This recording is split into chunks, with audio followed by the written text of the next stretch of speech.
You should also long-distance fees may apply. Just dial 712-770-8447 and choose from the menu. 712-770-8447. You're 6 minutes away from a live episode of Free Talk Live. Listen live at freetalklive.com.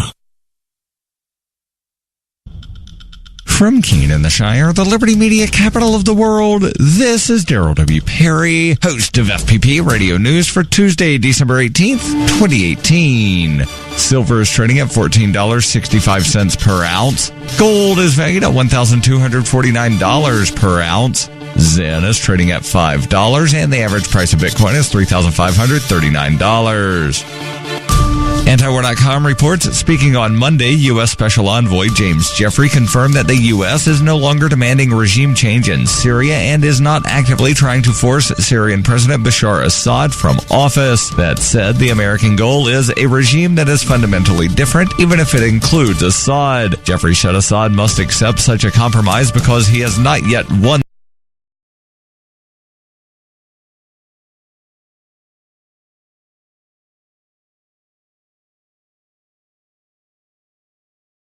the Syrian war, delaying healthcare treatments because of their cost, according to a new Gallup survey released on Monday. Gallup's annual health and healthcare survey found 29% postponed treatments for the cost. It said more than half of them reported a serious or somewhat serious medical illness.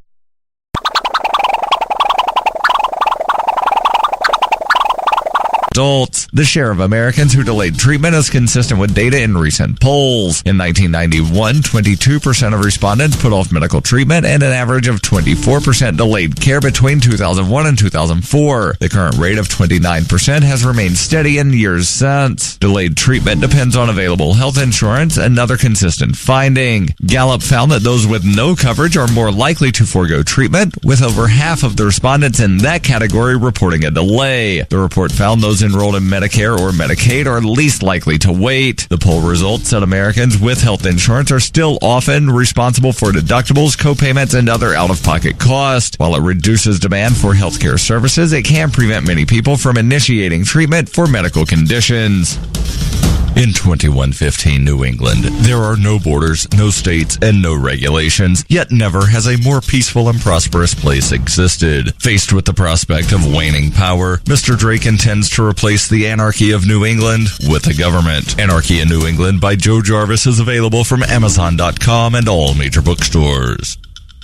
Reuters reports a woman who climbed the Statue of Liberty's stone pedestal to protest U.S. immigration policy declared in federal court on Monday she would do it again to call attention to the plight of families separated at the border and was found guilty of trespassing. Therese Patricia Okamo was also convicted of interfering with governmental administration and disorderly conduct before a U.S. magistrate judge in New York City. Each misdemeanor carries a maximum sentence of 6 months in jail, according to Nicholas Biasi, a spokesman for the U.S. Attorney's Office in New York. Okamo, a native of the Democratic Republic of Congo, who the New York Daily News said became a U.S. citizen in 2016, remains free pending her sentencing on March 5th. In a statement announcing the guilty verdict, U.S. Attorney Jeffrey Berman said Okamo's actions went well beyond peaceable protest. Berkman said it was a crime that put people at grave risk, calling her conduct dangerous and reckless. Okamo was arrested on July 4th after she scaled the base of the statue, and after not complying with police for 3 hours, police evacuated the landmark in the midst of the U.S. Independence Day holiday. She and her lawyer later said her act of civil disobedience was primarily a demonstration against the Trump administration's policy of separating migrant children from parents who were caught crossing the U.S. border illegally. Administration officials said the policy was needed to secure the border, but it was ended in June after images of separated youngsters held in cage-like detention facilities sparked a furor both at home and abroad. Testifying in her own defense on Monday, Okamo was asked by her attorney, Ron Kuby, whether she would repeat her protest under the same circumstances. She answered yes, adding, "As long as our children are being placed in cages, my moral values call for me to do something about it." This has been FPP Radio News. Online at fppradio.com. The American robin heralds the beginning of spring in temperate climates across North America. Its red breast makes it easily identifiable as the most disturbingly efficient murderer in the animal kingdom. Robins inculcate their young with these twisted maws. We see an adult robin feeding its young with the ripped-apart viscerae of an innocent worm. Like the Greek hero Atreus eating the flesh of his children at his own table, this black deed must surely curse the entire species. Even the most depraved acts of humanity pale in comparison to the robin's wickedness. Like idiot rapists, they commit their foul deeds with neither foresight nor hindsight. They live entirely in the present. Living beyond space and time, their god is the awful seething maelstrom of chaos at the center of the unfeeling universe. This is the Onion News Network.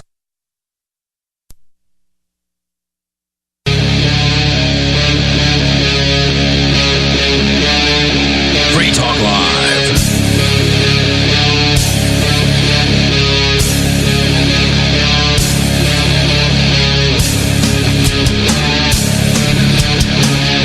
This is Free Talk Live. You can bring up anything that you want. Our number is toll-free. If you want to do it that way, you can call 855-450-FREE. That's 855-450-3733. And then also we do have the Discord on-air call-in line rooms over at discord.lrn.fm. You can connect to one of those, and then you'll sound almost like you're sitting here in the studio with us. And the us tonight includes me, Ian. And Johnson. Johnson's back, and Mark. Johnson is back. I haven't been on a break that long since you guys left Florida.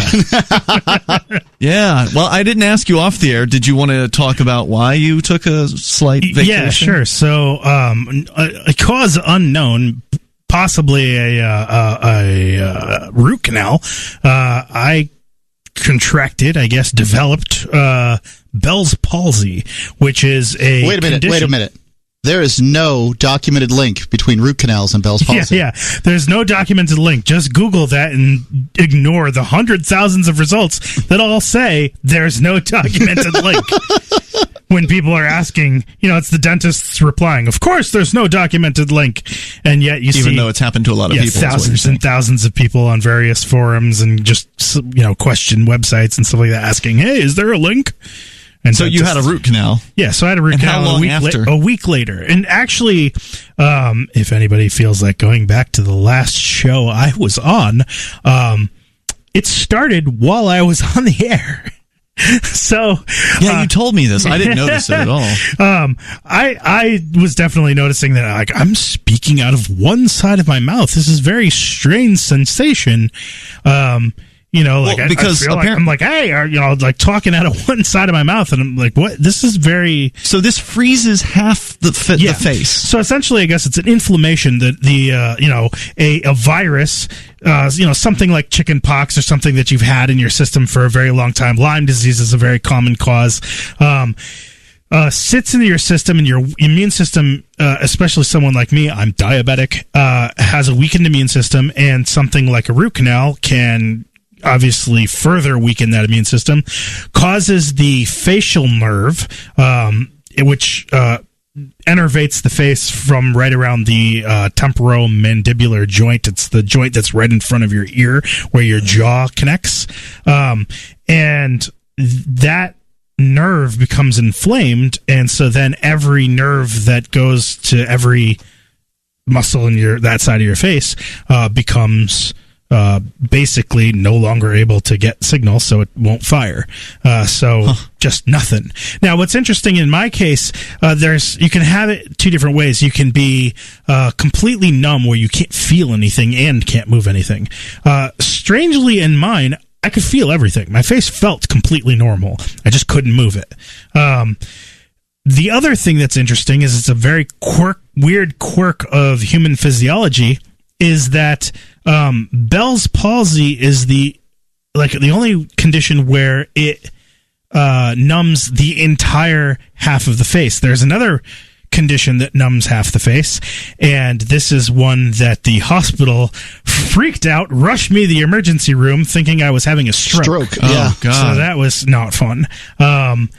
But I guess the difference is the way that you can tell is that with a stroke, that half of the face will be completely numb except for the forehead.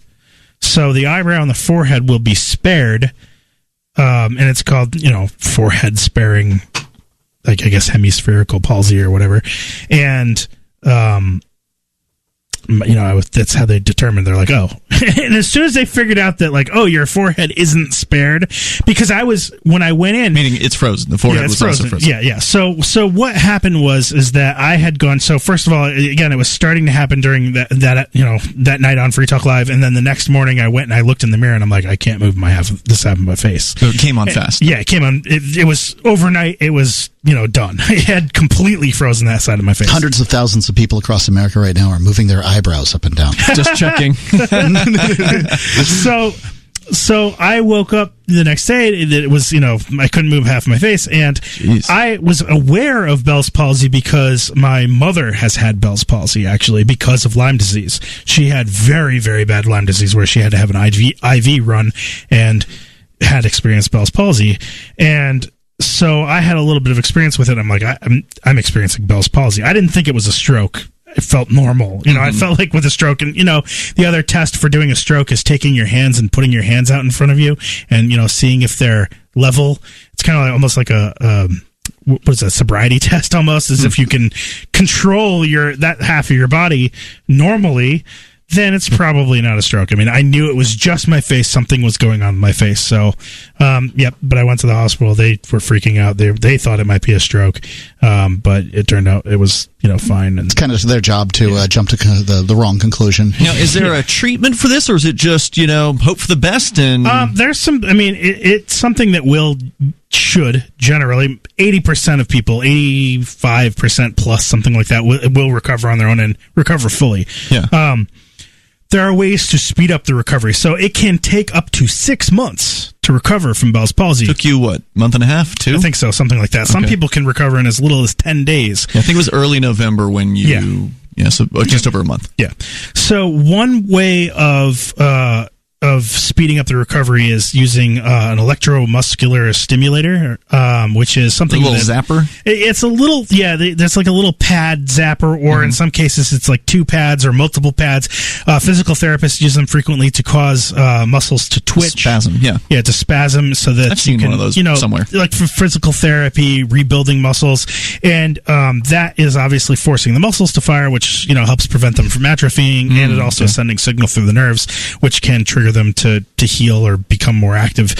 So that would have been nice had I had access to that, but I looked at electrical muscle stimulators, and they were, hundreds, if not thousands of dollars. Really? And I did not feel like doing that. There are TENS devices, which is another type of therapy, but that's actually for the elimination of the feeling of pain. It's not really so much for triggering muscles to fire. So I didn't really want to necessarily mess with that, although it's supposed to be able to help. I turned to, I had been doing research on my own because I had that thyroid incident that I've talked about in the past that caused nerves in my leg to demyelinate, which means that the sheath on the nerve had stripped off in the past. Yeah. That's painful, right? And that's, it also causes extreme muscle weakness and, problems with the muscles moving because the nerve signals are just spreading out into space and not going to their intended target. It's like if you strip a wire and try and run it, the signal, it's not going to go where it's supposed to go. Well, so studying that, I was studying about remyelinating nerves and dealing with nerve damage, and I came across studies that talk about lion's mane mushroom, that it is very good at not only helping to increase memory and reduce brain problems in old age, because it's very good supposedly at starting with neurogenesis, which means that it's eating mushrooms. Yeah. Mm-hmm. Okay. Well, a mushroom supplement. It wasn't actually the mushroom, right? Well, it's ground mushroom put into a pill cap. But yeah, it's basically eating mushrooms. Mm-hmm. And I had heard of this obviously from eating psilocybin mushrooms as well. So I'm like, okay, well, this probably has some merit to it, especially since there are lots of real medical studies saying that this thing really does have some neurogenesis benefits. So I'm like, well, let's go ahead and try that.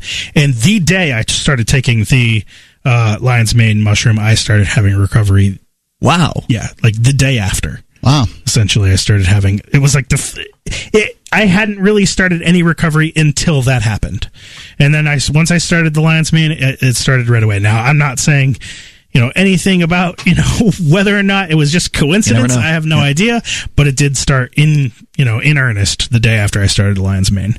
So, that and just, massaging my face and doing, various face exercises. I was just kind of constantly trying to move my face as much as I could. You're still able to work, though? Go to work during the time? Yeah. All right. So, but you just didn't want to be on the air because you sounded different, right? I sounded different. I actually didn't really want to even answer the phones where I was working, too, because I was just like, trying to talk. Was that what it sounded like? It was it wasn't that bad, but it was a little bit like that. All right. We got more coming up here. Welcome back. Johnson's with us. Toll-free number if you want to join us. We can talk about Trump and Putin. Apparently, there's some news about that, and it's a big deal. When do you want to spot that burglar? When he's casing your home or after he's in? Ask John, whose Blink camera alerted him of burglars trying to break in while his family was home. Or Shannon, whose Blink camera caught a package thief. Blink motion-activated cameras are wire-free, set up in minutes, and run on 2 AA batteries that last up to 2 years. Save up to a whopping 40% off all outdoor XT and add-on cameras through December 22nd, while supplies last. Visit blinkprotect.com/holiday. blinkprotect.com/holiday. There are basically 2 types of advertising, direct response and branding. Radio's great for direct response with its low cost to listener ratio, but audio can't be beat for branding, which is a longer-term endeavor. You want to be the first thing that someone thinks of when they think about your product or service. If you have a local business that you want kept top of mind in your community, call the station. If you need national reach, Free Talk Live's got around 200 radio stations, millions of monthly listening sessions, can suit all budgets, and if we don't think we're right for you, we'll tell you. Email me, mark@freetalklive.com.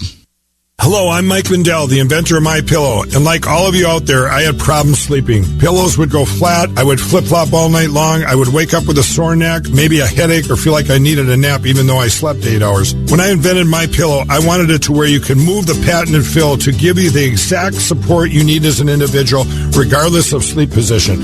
MyPillow will get you into that deep sleep faster, and you will stay there longer. It's not about how much time we spend in bed, it's about how much of that quality sleep we get. I do all of my own manufacturing right here in the United States. I have a 10-year warranty. You can wash and dry my pillow, and I give you a 60-day money-back guarantee, so you have nothing to lose. And here's Mike's best offer ever. MyPillow is now offering 50% off their 4-pack special plus free shipping. Go to mypillow.com or call 800-951-5617 and use promo code FTL. That's 50% off plus free shipping. Don't delay. Order now.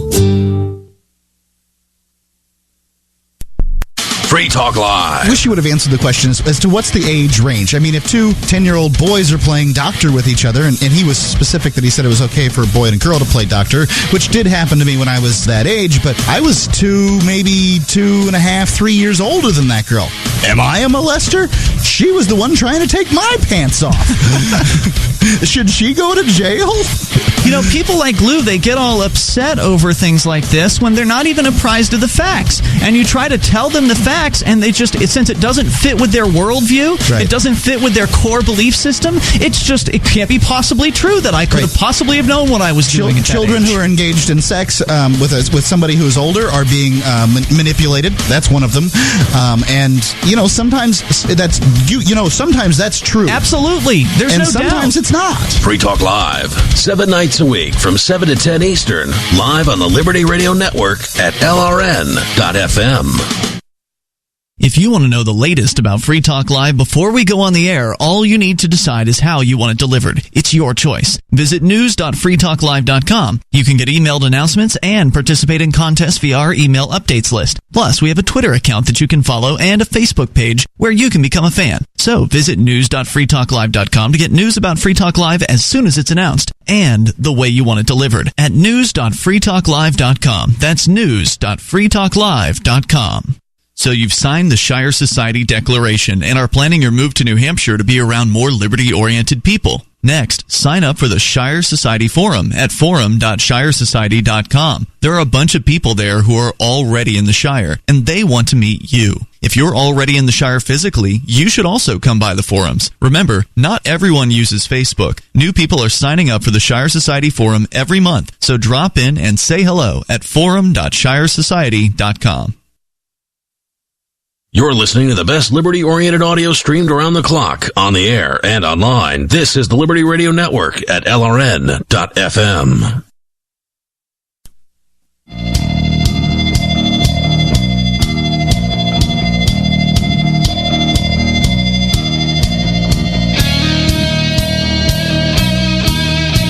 This is Free Talk Live. You can dial in toll-free here. You can bring up anything that you want. Our number is 855-450-FREE. Headline over at Forbes. This came out, I guess, a couple days ago. Headline, Mueller exposes Putin's hold over Trump. So apparently some of the allegations about Trump being in bed with the Russians may be true, at least according to the FBI agent who's been investigating that. So we can talk about that on the way here. Of course, your calls and thoughts are welcome. And do want to make sure that you know about Bitcoin.com. That is where you can go to learn about cryptocurrency like Bitcoin, the one that started it all. It's basically the 10th anniversary, essentially basically now, from late October through early January, 10th anniversary right now of Bitcoin. And it is at a low for the last year. It's at around $3,500 per Bitcoin right now, and that's about half for the of last what it was. year. It is at a low. That's correct, for the last year. It's quite high over, say, 5 years. It's quite high, especially over the 10 years where it started from zero. Yeah. So you should go and learn more about Bitcoin over at Bitcoin.com. They've got the Bitcoin.com Academy, which will get you started and get you learning within just a matter of minutes. It's not a very long course that you have to go through, and it's super easy. Bitcoin.com, go and check that out. And also they get their news site there. You can get your first Bitcoin or a fraction of it because you don't have to buy a whole one. You can buy, you want to buy $10 worth, $20 worth, $50 worth. It's possible to do those things with Bitcoin because they are divisible down 8 decimal points. So keep that in mind. Bitcoin.com. They got a bunch of cool features and a lot of them are free. So go and check that out. As we go to your calls and thoughts to start things out here, we got Matthew on the line in Louisiana. Matthew, you're listening online via the TuneIn app. Go ahead. Yeah, so today, on the way back from lunch, I went to Breitbart to check out the headlines, and guess what? The Trump administration has decided to ban bump stocks. Ah, okay. Well, we saw that coming. Yeah, I'm not particularly pleased by that. It's like, if this dude really wants to lose in 2020, just don't run. Don't put You're saying he's alienating his base. You're saying he's alienating his base, the Republicans who voted for him by targeting guns. Well, he's alienating that portion of the Second Amendment community that reads the Second Amendment and thinks, yeah, we've already gone too far. We need to be going backward as far as gun regulations. Anything the military has, we should be able to have. I'm willing to give them nukes, okay? I don't think civilians should own nukes. Nope, neither. But besides that, drones, tanks, I kind of feel fighters. About the bump stocks. My guess is what his plan was. This is just a guess. Is that he thought to himself, well, not a lot of people have these, and maybe it's something I can a bone I can throw the gun banners way that'll keep them off my breathing down my neck.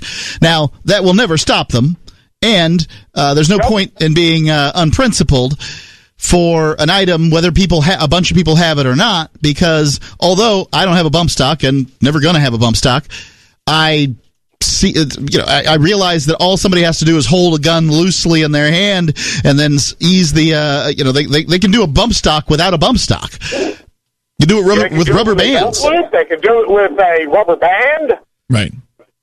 Now, is this something that's a 3D printer to print one? So I'm guessing this means that you don't need to actually pass a law to ban a thing in the United States? Trump can just decide this sort of thing? The Gun Owners of America says, oh, no, you don't. You're going to have to pass a law to ban these. And so they filed suit seeking to get an injunction. Nice. I wish the freaking NRA would do that, but they're so busy playing, Mexican drug lord, Omerta, that we haven't heard squat from them. I think they think they must be under the impression that we're mad at them because they banged some Russian chick or something, you know. No, we're not mad at them about that. Jeez and peace, guys. Start talking. Better yet, ask your membership what your membership thinks, because your membership probably ain't real thrilled with this bump stock ban, except for the buds. It says here that the Firearms Policy Coalition filed a federal lawsuit challenging Trump's bump stock ban. This according to Reason.com story. Yep. So you're saying gun owners is part of that coalition? No, gun owners is a separate organization. Okay. FPC is mainly some pro-Second Amendment groups based in California, Calguns. So you're saying Gun Owners of America also filed a suit against this? So there's more than one suit? Yes. Okay. Got it. At least as far as I know. Now, Gun Owners of America might be part of that, but I don't think they are. And then the Second Amendment Foundation is supposed to be a separate organization. You know, there's like a whole nest of other than NRA gun rights groups that think that the NRA is just big but not particularly effective. Sure. The NRA has, in recent years and over many years on Free Talk Live, we've never had anybody singing the praises of the NRA. No one has ever called this show to talk about how great they think the NRA is as far as their principles. I did have the president of the NRA on one time. No, I had the president of Ruger on one time who had change, right? just made a big donation to NRA. Okay, so he liked the NRA then? Yeah, he did. All right. Well, he couldn't understand why. He thought that disliking the NRA meant disliking guns. I see. He didn't, quite get it. It's probably a political move more than anything else. The thing about the NRA is that its size is supposed to serve as a deterrent for politicians doing CRAP like the Orange Man just did. Mm-hmm. But apparently it didn't deter much of that. Great point. Matthew, thanks for bringing that up tonight. I appreciate hearing from you. The toll-free number is 855-450-FREE, like freedom. That's 855-450-3733. According to Reason.com, although the Obama administration was more supportive of gun control than the Trump administration, Obama's administration repeatedly declared that bump stocks were legal, meaning that banning them would require a new act of Congress. So apparently, Trump has decided he wants to go around that whole lawmaking process here. Yeah, I mean, Trump. It doesn't surprise me that Trump isn't really worried about the legality of it all. Mm-hmm. It's probably going to be upset that somebody's thinks that he should have to have gotten a law passed, and rather than just handing down a decree. If you want to join us, you can. I don't know what else there is to say about this. I mean, look, Trump's not a freedom-loving person. He ran as a Republican. Is he an actual Republican? What do Republicans really believe when it comes to guns? I think there's probably a wide range of belief systems if you were to ask Republicans.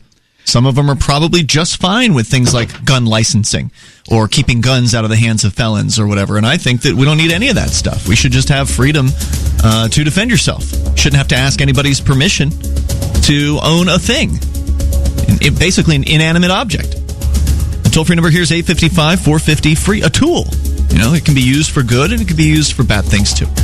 You can take control. You can bring up what you want. In fact, speaking of Trump, what's his tie with the Russian government, with Putin himself? Well, there's some interesting claims coming out of the FBI. It's Free Talk Live. Hunters, anglers, campers, and survivalists. Get back to nature. Expand your horizons with the highest quality, most versatile, unique slingshots and sling bows on the market at slingbow.com. Slingbow products are compact and models start from just $17.98. They're perfect for your bug-out bag or storing in your vehicle. Give yourself and your loved ones the excitement and tradition of Slingbow, a new frontier in archery and truly modern twist on this primitive survival tool. Feel the thrill only at slingbow.com.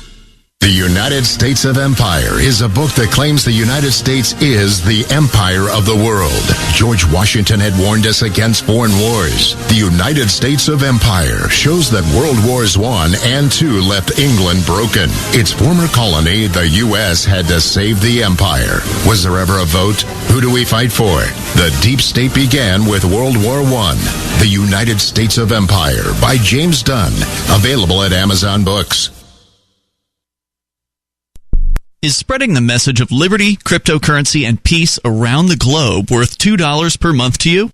As you may already know, in addition to our internet feed, LRN.FM broadcasts on free-to-air satellite across North and Central America, as well as Sub-Saharan Africa. And we've been available on satellite for free 24/7 since 2010.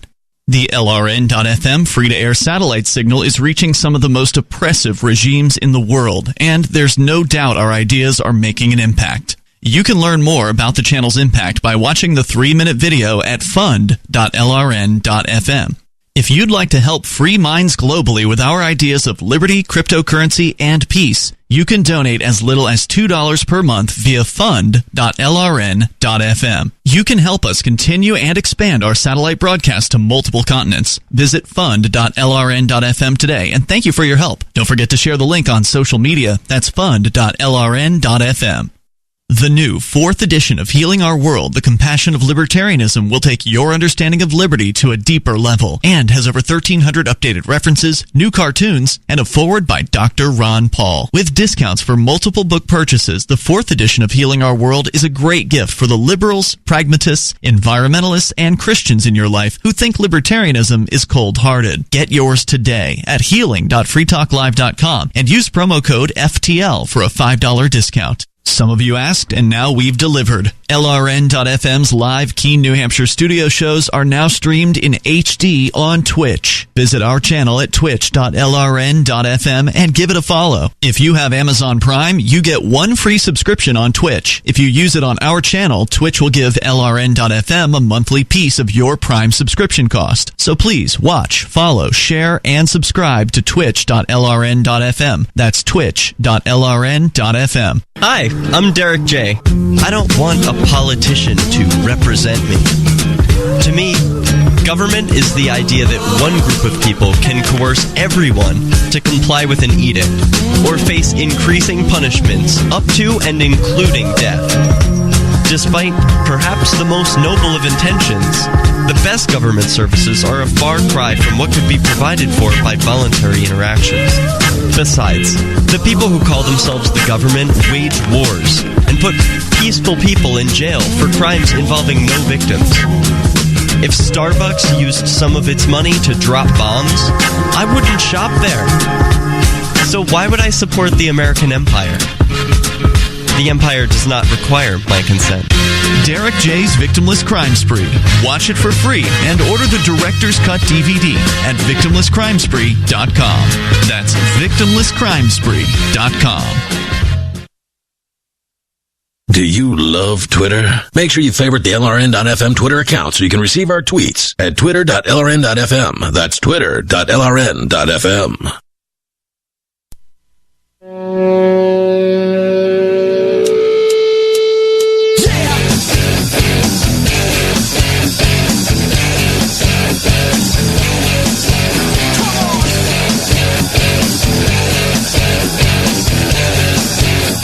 It is Free Talk Live.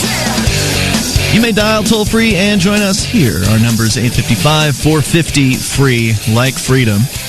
Joining you here in the studio tonight, it's Ian. And Johnson. And Mark.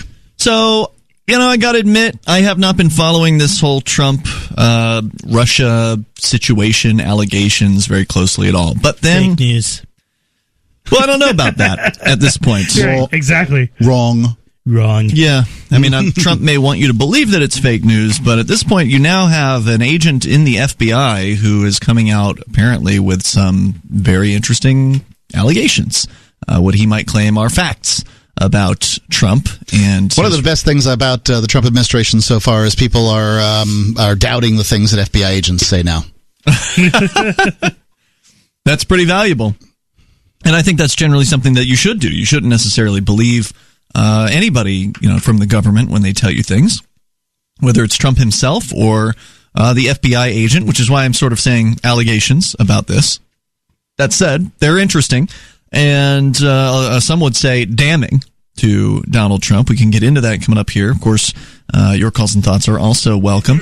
Plus, the Blink home security system is still on sale through December 22nd, or while supplies last. We've talked about our experiences with Blink here on Free Talk Live, having used it in the studio as well as Mark at your house. And these are wireless cameras, security cameras, HD quality, wireless, meaning you don't have to run wires through the walls to get the camera working. You just put the batteries in it, which are just double A's. And then you put the camera up wherever it is you want around your house. There is a little hub, so there's one wire in the system. That's the hub that plugs into the wall, with which the cameras communicate. And it works very, very well. You receive notices on your phone or whatever smart device you have, wherever you happen to be, as long as you got internet access. Obviously, you're not going to get a notice if you don't have any way of getting the notice. Right. But if you're in a place with internet access, which most people are at most times, you will receive notices when things happen in front of the cameras during the times you specify them to be operating. And it's a pretty slick system. So you don't have to deal with having, paying somebody to monitor. So there's no ongoing subscription. There's no contract. You just buy the devices at blinkprotect.com/holiday. It's a special holiday sale. You buy the devices. They get shipped to you. You put them up wherever you want in your home. Or maybe in your small office as well. blinkprotect.com/holiday gets you up to 40% off of all outdoor XT and add-on cameras through December 22nd. And by the way, Blink is an Amazon company, so Blink works with Alexa. Check it out. blinkprotect.com/holiday. So here's a story from Forbes, and I don't think we need to go through the whole thing because it is a little exhaustive, but I think the beginning portions of it will give people an idea of what exactly these allegations are by a special counsel office headed by Robert Mueller. Now, this is the FBI agent who I guess he's been making all kinds of headlines recently. I've seen the name. I guess he's been investigating Donald Trump and ties to Russia.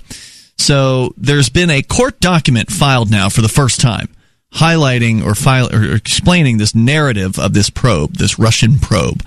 The court filing revealed what many had long suspected, that Trump and his family had used or tried to use his presidential candidacy and then his presidency to enhance their own wealth. Shocking. Why, no other president in the history of the United States has ever used their presidency to enhance their own wealth. Neither do the legislators.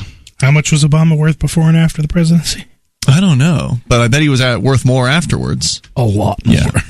Well, I guess they would argue that, it's okay if you use the presidency after you're out of office, because then you can get speaker's fees and things like that as a former president of the United States.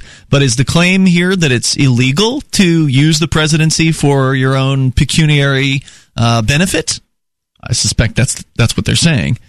We also learned finally what hold Russian President Vladimir Putin has over Trump. It's not, as some suspected, a money laundering episode from over a decade ago. It was something that happened in real time during the presidential election itself. That's bad. Thus, Trump himself repeatedly stating since entering the presidential race in June of 2015 that he had no business in Russia and no interactions with representatives of Russia. So it's not a testimony in front of the House or anything, but it certainly doesn't look good. I mean, if it was just telling flat-out lies.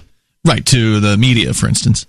It now turns out that Putin knew what the American people didn't, namely that Donald Trump was, throughout the 2016 presidential primary campaign, secretly negotiating to build a huge and lucrative hotel in Moscow, which required the personal support of Vladimir Putin. The fact that Putin knew about Trump's secret dealings while the American people didn't, that building a hotel requires Putin to say yes, also bad, meant that if Trump didn't do what Russia wanted, Russia could expose Trump's lies and so bring him down. It seems like an awful lot to risk just to get a hotel deal, doesn't it? I mean, if you're going to run for the presidency of the United States and you kind of have to at least look somewhat clean during the time frame that you're running, to have a deal going in Russia for just a hotel, that you've got to engage with the Russian government over, and that gives them leverage over you. It seems crazy that he would put himself in that position. Good point. The filing revealed that Mueller's office is now investigating the hypothesis that Donald Trump, his campaign, his organization, and his associates participated in a massive election fraud through 5 interlocking conspiracies. Arguably, this is the opinion of the Forbes article here, arguably the worst set of crimes against the United States in its history. Oh my God. Now that seems a little hyperbolic to call this the worst set of crimes against the United States. Every single time this just turns out to be fiction, just over and over and over again. What do you mean? Well, they keep going after this same, plot that, Trump has been conspiring with Russia, and every single time it turns out to be total nonsense. So you're saying you don't believe what the FBI special investigators come up with? Every single time they come up with something, it turns out to be a pack of lies. I mean, is it going to happen again? Honestly, I have not paid close enough attention to this, so I don't know what exactly. I haven't paying moderate attention, and every single time it's like whenever they come up with something, it vanishes, it evaporates. Huh. Well, this is a court filing. But there are a lot of people who've been arrested at this point surrounding Trump. I mean, the noose is tightening. You mean like his attorney? Yeah. I mean, do you want the list? I mean, it's like a half a dozen people. Okay. Yeah, but then don't they try them and release them? I mean, isn't that? I mean, well, you can arrest people. They're trying to get them to testify against someone. Right. So probably Trump. Yeah, I mean, they're getting a lot of people that they're putting the pinch on. They're squeezing them and trying to force them into confessions. Where have we seen police do this before? Whereas law enforcement's never tried to force a confession that didn't exist. Well, the claim here about this, Johnson, is that this is the first court filing to actually outline these allegations. So maybe, again, like I said, I'm pretty new to a lot of this. I've just sort of vaguely been hearing about it over time. I've just been putting it off like, oh, so what? Politicians are corrupt. Okay, so Trump is corrupt too. Yeah. Whoopie-doo. And ultimately, that's still kind of how I feel about this. Is like, oh, okay. I mean, the only thing that I can imagine is going to happen here is something that was actually nothing being turned into something that's huge. These two people had coffee together, and clearly that coffee was paid for with tax dollars. Like something just ridiculous. Well, they're saying here basically Trump's already been caught in lies. So if Trump has been saying, if Trump was saying during his campaign he has no connections to Russia, but it turns out he was actually involved in secret negotiations with Vladimir Putin himself over this hotel. I did not have relations with that Putin. Well, there's actually, there's no doubt. I think it's totally fair to compare Trump to all the other presidents and say, look, there's scandals all over the place. This is just I do not have Trump's relations with scandal. Putin, and you can take that to the bank. So this is Trump's scandal. For some time, it's been obvious, says Forbes, that Donald Trump has been acting in a weird way towards America's adversary, Russia. Until recently, the miscellaneous bits and pieces of the Trump-Russia jigsaw puzzle didn't fit together in any coherent way. However, now there's this court filing, and they're going to get into a little bit more about this narrative and what the alleged illegal activity was. We can talk about that coming up, too. Your calls and thoughts, Walter. No new relations with Putin. It's Free Talk Live. We have some good news. The indictments against Ross Ulbricht in the District of Maryland were dismissed with prejudice, meaning they can never be refiled. This is especially good because those indictments contain the only charge ever made that Ross engaged in murder for hire. This was a serious allegation that Ross Ulbricht denies. It was never prosecuted or ruled on by a jury, but was trumpeted by the federal government and the media as if it were proven fact. The Maryland court held these indictments for almost 5 years, poisoning Ross's case and leaving him under a cloud of unproven allegations. As explained in Ross's appeal to the Supreme Court, the fact that the judge used these allegations to give Ross a draconian sentence of double life without parole violated his Sixth Amendment right to a jury trial. Judges are required to issue sentences based on convictions decided by a jury, not unproven allegations never even charged at trial. Although this is a positive development, the dropped indictment will not set Ross free. Now, a presidential pardon is Ross's only hope of freedom. Sign the petition at freeross.org. freeross.org. Would you like to get back that full head of hair from years past? Introducing Reveal from GCNlife.com. Beverly Hills dermatologist Dr. Nathan Newman invented Reveal, which contains polypeptides with natural botanicals and no parabens, sulfates, silicones, or dyes for a salon-quality hair growth product. Reveal. Here's Dr. Newman. I've treated a lot of patients who lose their hair and they lose their confidence. We've created a unique set of polypeptides, which we call HPT6. The HPT6 contains the polypeptides from 6 different plants. The scalp infusion treatment should be used on wet or dry scalp. The Reveal hair care system is designed to be used for men and women alike. Get Reveal at GCNlife.com with a 30-day money-back guarantee. So try Reveal today at GCNlife.com or 844-443-6637. Plus a discount up to 25% off for Reveal at GCNlife.com or 844-443-6637. On Free Talk Live, we're bringing people to the ideas of liberty every day. From wrestling superstars like Glenn Jacobs. You guys really are having an impact, I believe. Like I said, a lot of where I am now is due to listening to Free Talk Live. You changed my mind on some very important issues years ago. To random people tuning in on the radio.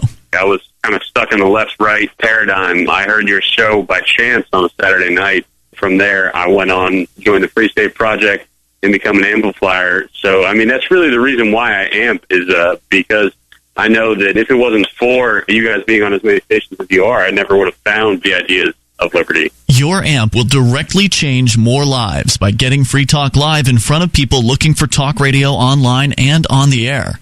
When you amp Free Talk Live, you get perks like access to the AMP-only Facebook group and AMP podcast. Visit amp.freetalklive.com. So you've heard all 3 hours of the latest episode of Free Talk Live, and you're still hungry for liberty-oriented audio content? Did you know that we have another 24/7 audio stream at LRN.FM? The Liberty Radio Network airs the latest episodes of some of the best liberty-oriented podcasts on the internet around the clock. In addition to recorded content, you'll also hear live shows like Free Talk Live, originating from our Keene, New Hampshire studio. So listen anytime at LRN.FM. That's LRN.FM. Cell 411 is a free app for Android and iOS that replaces government-controlled 911.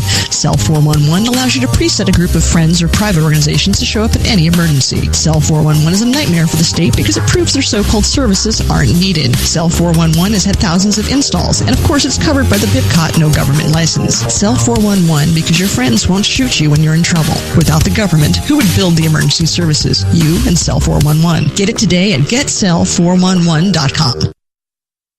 You can put the Liberty Radio Network on the air in your area. Visit broadcast.lrn.fm to learn how. Broadcast.lrn.fm.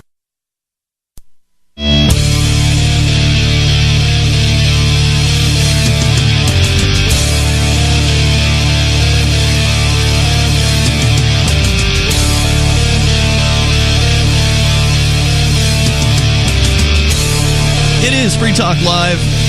What are the allegations that are now coming from the FBI, their special investigator, I guess, this Robert Mueller character? What are the allegations surrounding Donald Trump and Russia and their involvement with each other, with President Vladimir Putin? Some big claims here that we're going to be continuing to cover. With you in the studio tonight, it's Ian. And Johnson. And Mark. Don't forget, you can join us online over at freetalklive.com. We do have our forum at forum.freetalklive.com. You can interact with other Free Talk Live listeners there, and you can keep things organized, unlike, Facebook, where it's impossible to know what's going on and do any searching or anything like that. So check it out, forum.freetalklive.com. As we continue here with a very detailed article from Forbes magazine, Forbes.com, Steve Denning, their senior contributor, writing this about the grand narrative surrounding the Russia deal with Trump, which Trump's been denying the whole time. Maybe it's going to turn out that there actually was something going on. According to the court filing, Mueller's probe initially focused on the Russian dimension of the case. The, quote, core crime is that the Russian Federation and its associates illegally conspired to intervene in the 2016 presidential election. This I find to be the most specious of arguments. Really, America? you've got the you've tolerated the CIA for decades, interfering in not just the elections of other countries, but like assassinating their leaders. Yeah. Going in and destroying whole elected governments. You've put up with that. That's in the name of freedom. Yeah. I mean, totally fine when they do it. It's okay when America does it. Yeah. But the Russians buy some ads on social media platforms, and you're like, oh my God, democracy can't handle this. American voters are too stupid to handle Russians buying ads. If American voters are too stupid to handle Russians buying ads, they shouldn't be able to vote. I mean, this is the best argument against democracy I've ever heard. My God, your friends and neighbors are this freaking dumb? That's what you think? Because I do too. I absolutely think they're that dumb. But I don't have a problem with Russia buying ads. Meanwhile, what about the Americans who were intentionally attempting to influence the elections? The American employees of Google, Facebook, Apple, who, were attempting to influence, online ads and social media and all that to swing the election to the left. You mean like how Google wouldn't show certain results if you search for specific things, that kind of thing? And how they're constantly doing that kind of stuff all the time. Well, that's totally fine. I mean, that's your property. You should be able to put whatever you want on it, as far as you should be able to run your search engine however you want. So why wouldn't it be okay to do that with Russian ads? I tend to agree. I find this completely unpersuasive that it's a bad idea for somebody in Russia to buy an advertisement supporting a political candidate. I just don't care. Like, to me, that doesn't really matter at all. But to these people, they act like this is... I mean, this guy writing this story, the senior contributor to Forbes, actually claims that this is the worst set of crimes against the United States in its history. I am curious, when will you be running for governor of New Hampshire again? Me? Comrade Ian. No time soon. I don't have any plans. We have many plans for your next campaign. I don't accept contributions to my campaign. I actually had to return a couple contributions. Oh, we won't be contributing to you. We will be buying advertisements, you see. This is true. Yeah, I couldn't stop somebody from doing that. If somebody wanted to promote my campaign, then by all means, you do whatever you want with your own money. But what if you had a conversation with them and they told you it was going to happen? Clearly, there's collusion. Collusion. Right, that's the issue. Is that it's not whether Russians bought ads, because best I can tell, they're that's acting true. like that's a problem, though. Even if it happened in a vacuum, they're acting like that's a problem. Facebook. If the Russians told Donald Trump that they were going to buy ads, and Donald Trump said, okay, then that would be the problem that they're talking about. Yeah. Well, of course, it's more than that, but that's one aspect of it. They're claiming that they conspired to intervene in the election in favor of Donald Trump in February. In July of 2018, Robert Mueller, the special counsel, indicted the Russian entities GRU and IRA, along with 13 Russian nationals and 12 Russian intelligence officers, for these so-called crimes, which we might call collectively the Russian intervention. The indictments describe the illegal interventions in minute detail. Now, the special counsel has turned to the American dimension of the elections. They have appear to be exploring 5 interlocking criminal conspiracies, building on the core crime of the Russian intervention. Thus, on December 7th, the special counsel's office filed a court document that has given us important new clues as to the main hypothesis being explored. Number 1. So here's the 5 alleged interlocking conspiracies is what they're saying. I'd like to point out that we've already had a midterm election since Trump has been brought in office. Yes. By the time they get around to doing anything about this, it'll be the next election. Justice's terrible swift sword. My God. I mean, it's glacial in pace. Mm-hmm. It's amazing. This is what it took to find out, well, it looks like he talked to the Russians about advertising. Number 1, conspiring with Russia. Donald Trump, his campaign, his organizations, and his associates knew of the intent of, these are the allegations, the FBI. That's the allegation. Knew of the intent of the Russian Federation to carry out the Russian intervention as early as November of 2015. Upon learning of that, instead of alerting the FBI to the likelihood of a foreign government trying to commit a crime, Donald Trump, his campaign... by the way, how is anyone supposed to know that Russians buying ads on Facebook is a crime? I mean, if you went around in 2016 and you asked Americans, hey, you think it's a crime for a foreign government to buy ads on Facebook?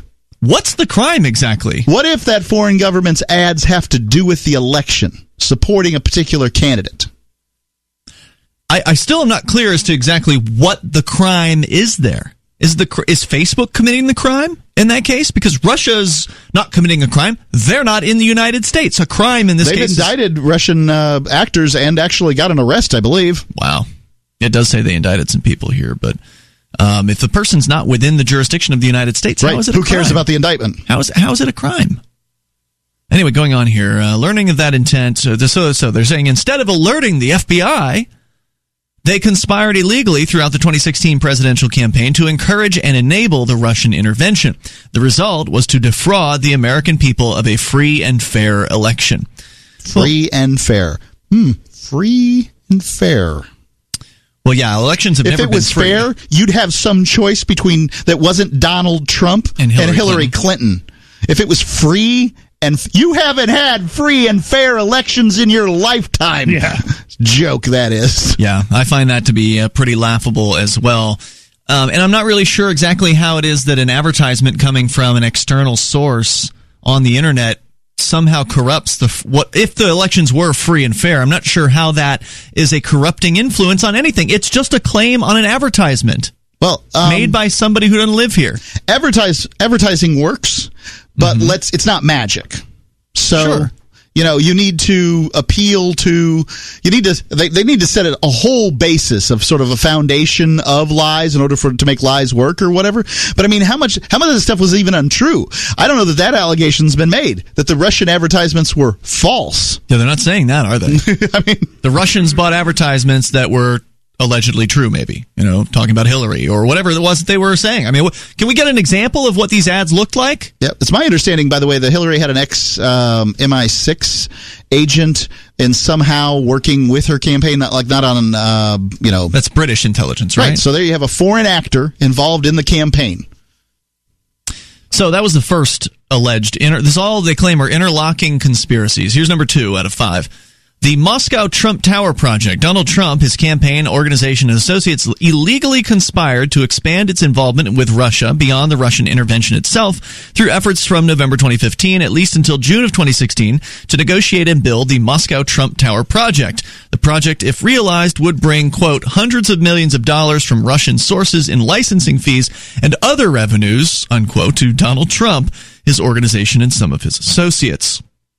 Okay, so Trump was doing business in Russia, which, he claimed he wasn't, so that's obviously something you can prove to be false, right? That's an easy thing to prove. Okay, Donald Trump lied. Probably not the first time. But as I understand it, Donald Trump has not given a deposition before the FBI.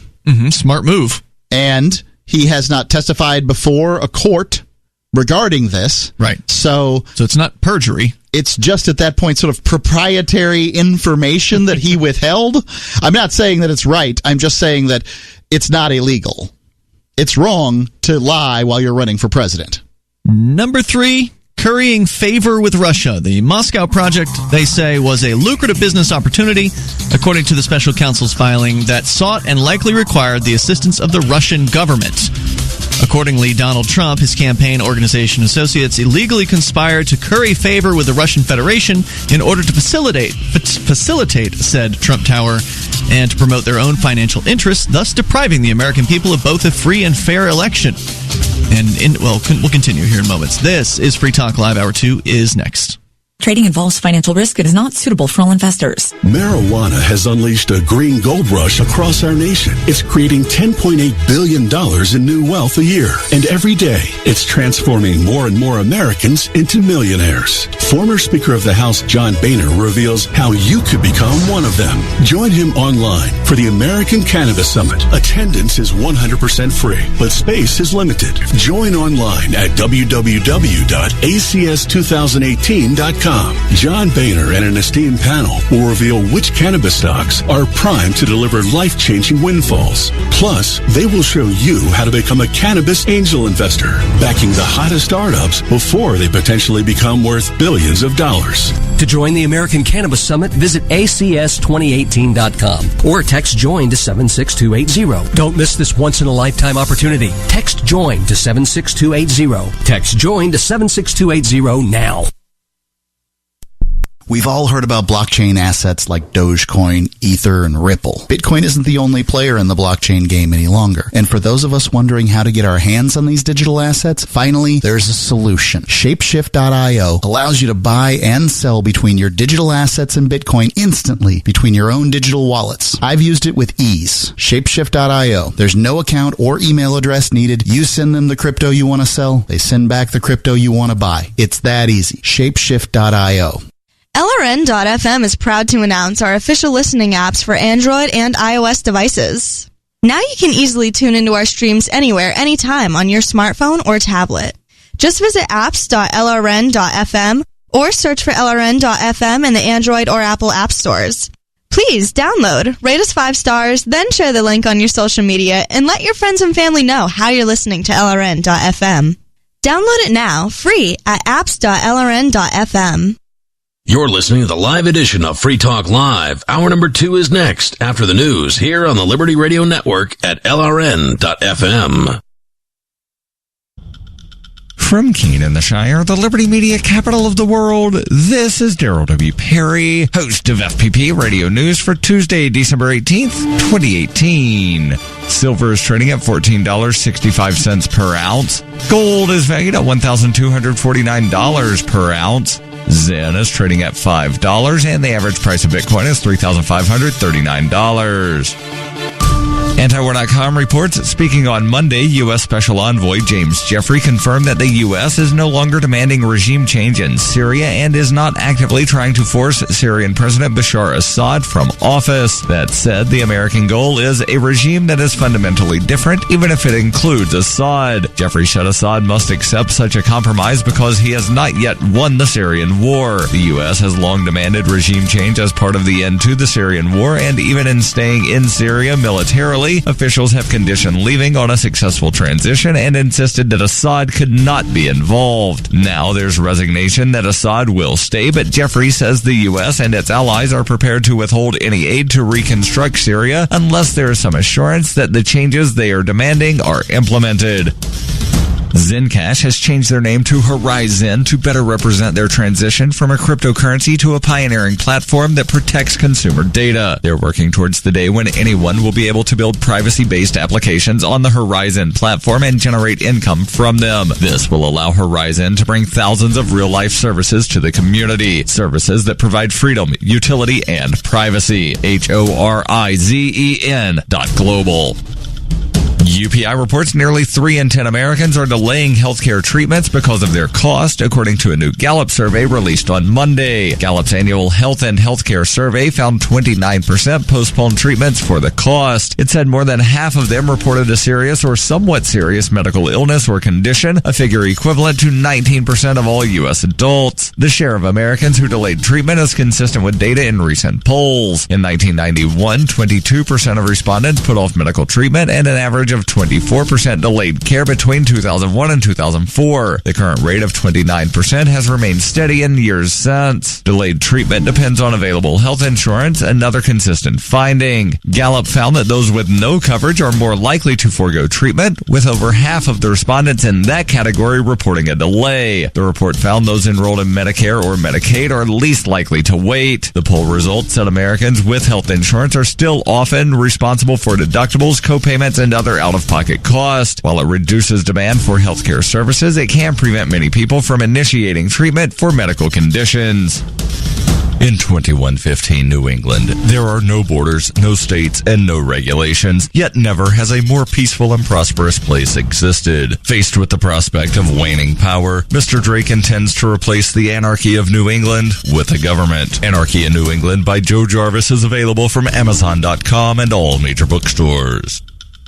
Reuters reports a woman who climbed the Statue of Liberty stone pedestal to protest U.S. immigration policy declared in federal court on Monday she would do it again to call attention to the plight of families separated at the border and was found guilty of trespassing. Therese Patricia Okamo was also convicted of interfering with governmental administration and disorderly conduct before a U.S. magistrate judge in New York City. Each misdemeanor carries a maximum sentence of 6 months in jail, according to Nicholas Biasi, a spokesman for the U.S. Attorney's Office in New York. Okomo, a native of the Democratic Republic of Congo, who the New York Daily News said became a U.S. citizen in 2016, remains free pending her sentencing on March 5th. In a statement announcing the guilty verdict, U.S. Attorney Jeffrey Berman said Okomo's actions went well beyond peaceable protest. Berman said it was a crime that put people at grave risk, calling her conduct dangerous and reckless. Okomo was arrested on July 4th after she scaled the base of the statue, and after not complying with police for 3 hours, police evacuated the landmark in the midst of the U.S. Independence Day holiday. She and her lawyer later said her act of civil disobedience was primarily a demonstration against the Trump administration's policy of separating migrant children from parents who were caught crossing the U.S. border illegally. Administration officials said the policy was needed to secure the border, but it was ended in June after images of separated youngsters held in cage-like detention facilities sparked a furor both at home and abroad. Testifying in her own defense on Monday, Okomo was asked by her attorney, Ron Kuby, whether she would repeat her protest under the same circumstances. She answered yes, adding, "As long as our children are being placed in cages, my moral values call for me to do something about it."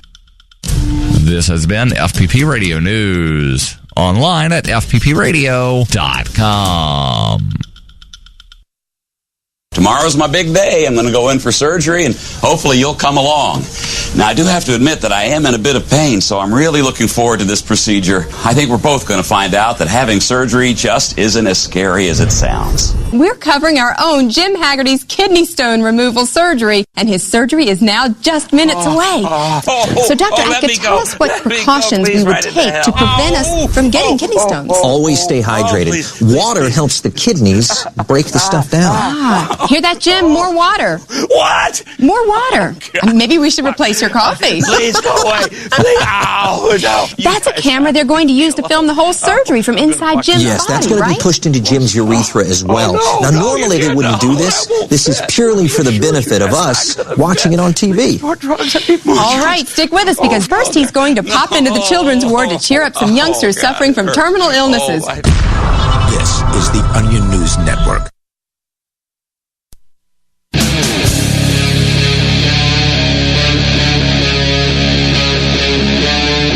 Free Talk Live.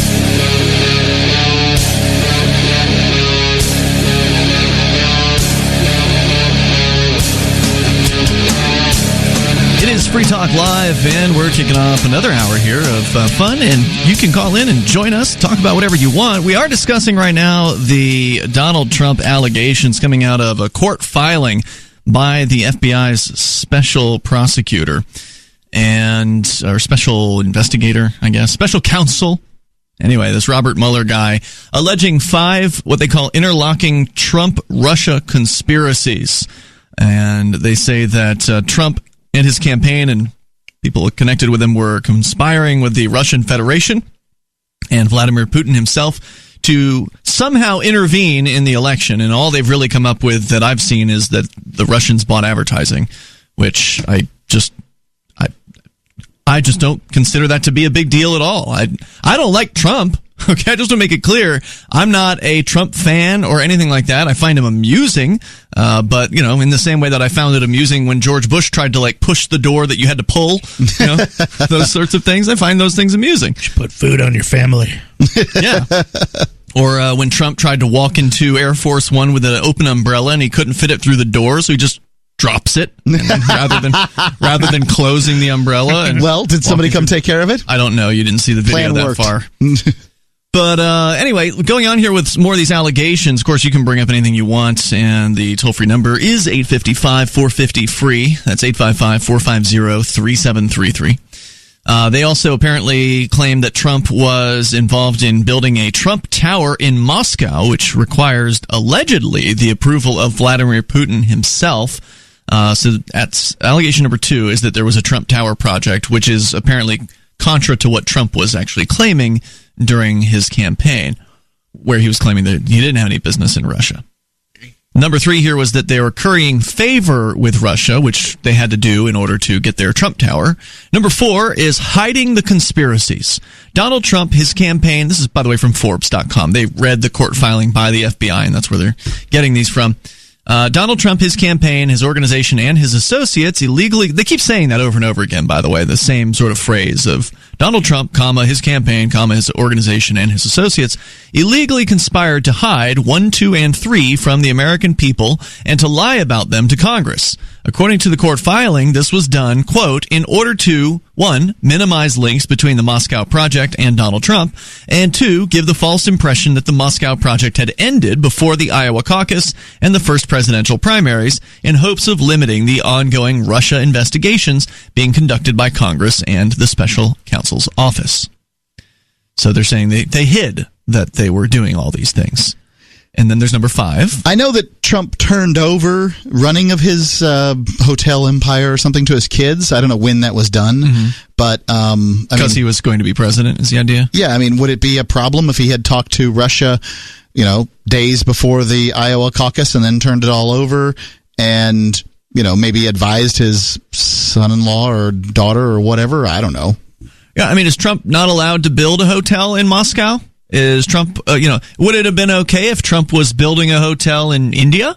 Or Trump was building a hotel in, Hong Kong or something like that? Is it just because it's Russia, that particular plot of land, because the government there is particularly distasteful, and so therefore we should be, shocked by this? Clearly we are supposed to be shocked by this. Number 5, here's the 5th of the 5 alleged interlocking conspiracies.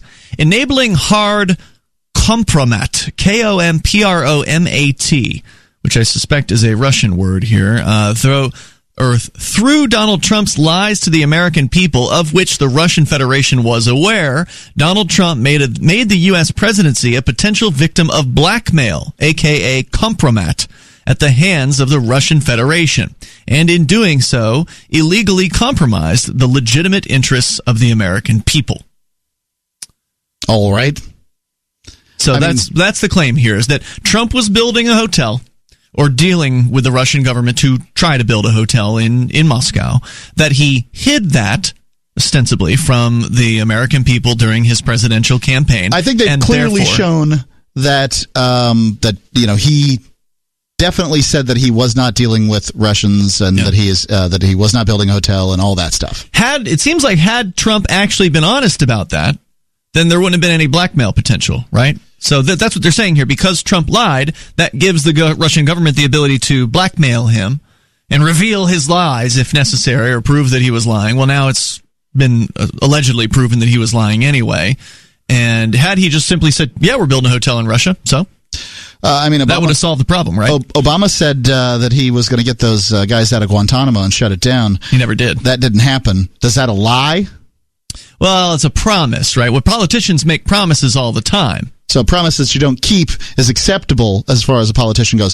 That form of that form of lie is acceptable. Yeah. That form of dishonesty is acceptable. However, the form of dishonesty where you give some false picture about something that has happened or is happening, not acceptable. Okay? Yeah. So then they have like this timeline showing all these allegations, and the question that Forbes asks here, is this the beginning of the end for Trump? I don't know the answer to that, but the breathlessness that surrounds all of this seems overblown to me. Yeah, I tend to agree with you there. I mean, that it's Democrats, you sound like the Republicans when they say the word Benghazi. Let's go to Sarah. She's in New Mexico. Sarah, you're on Free Talk Live with Ian Johnson and Mark. Hello. Yes. People are afraid of marijuana legalization because of the drug driving. They're supposed to have horrible driving with marijuana. I've heard that, but best I can tell, it's just not true. The studies have been done. Yeah, legalizing marijuana doesn't make it more likely that people are going to be on the road while high. They're already doing that.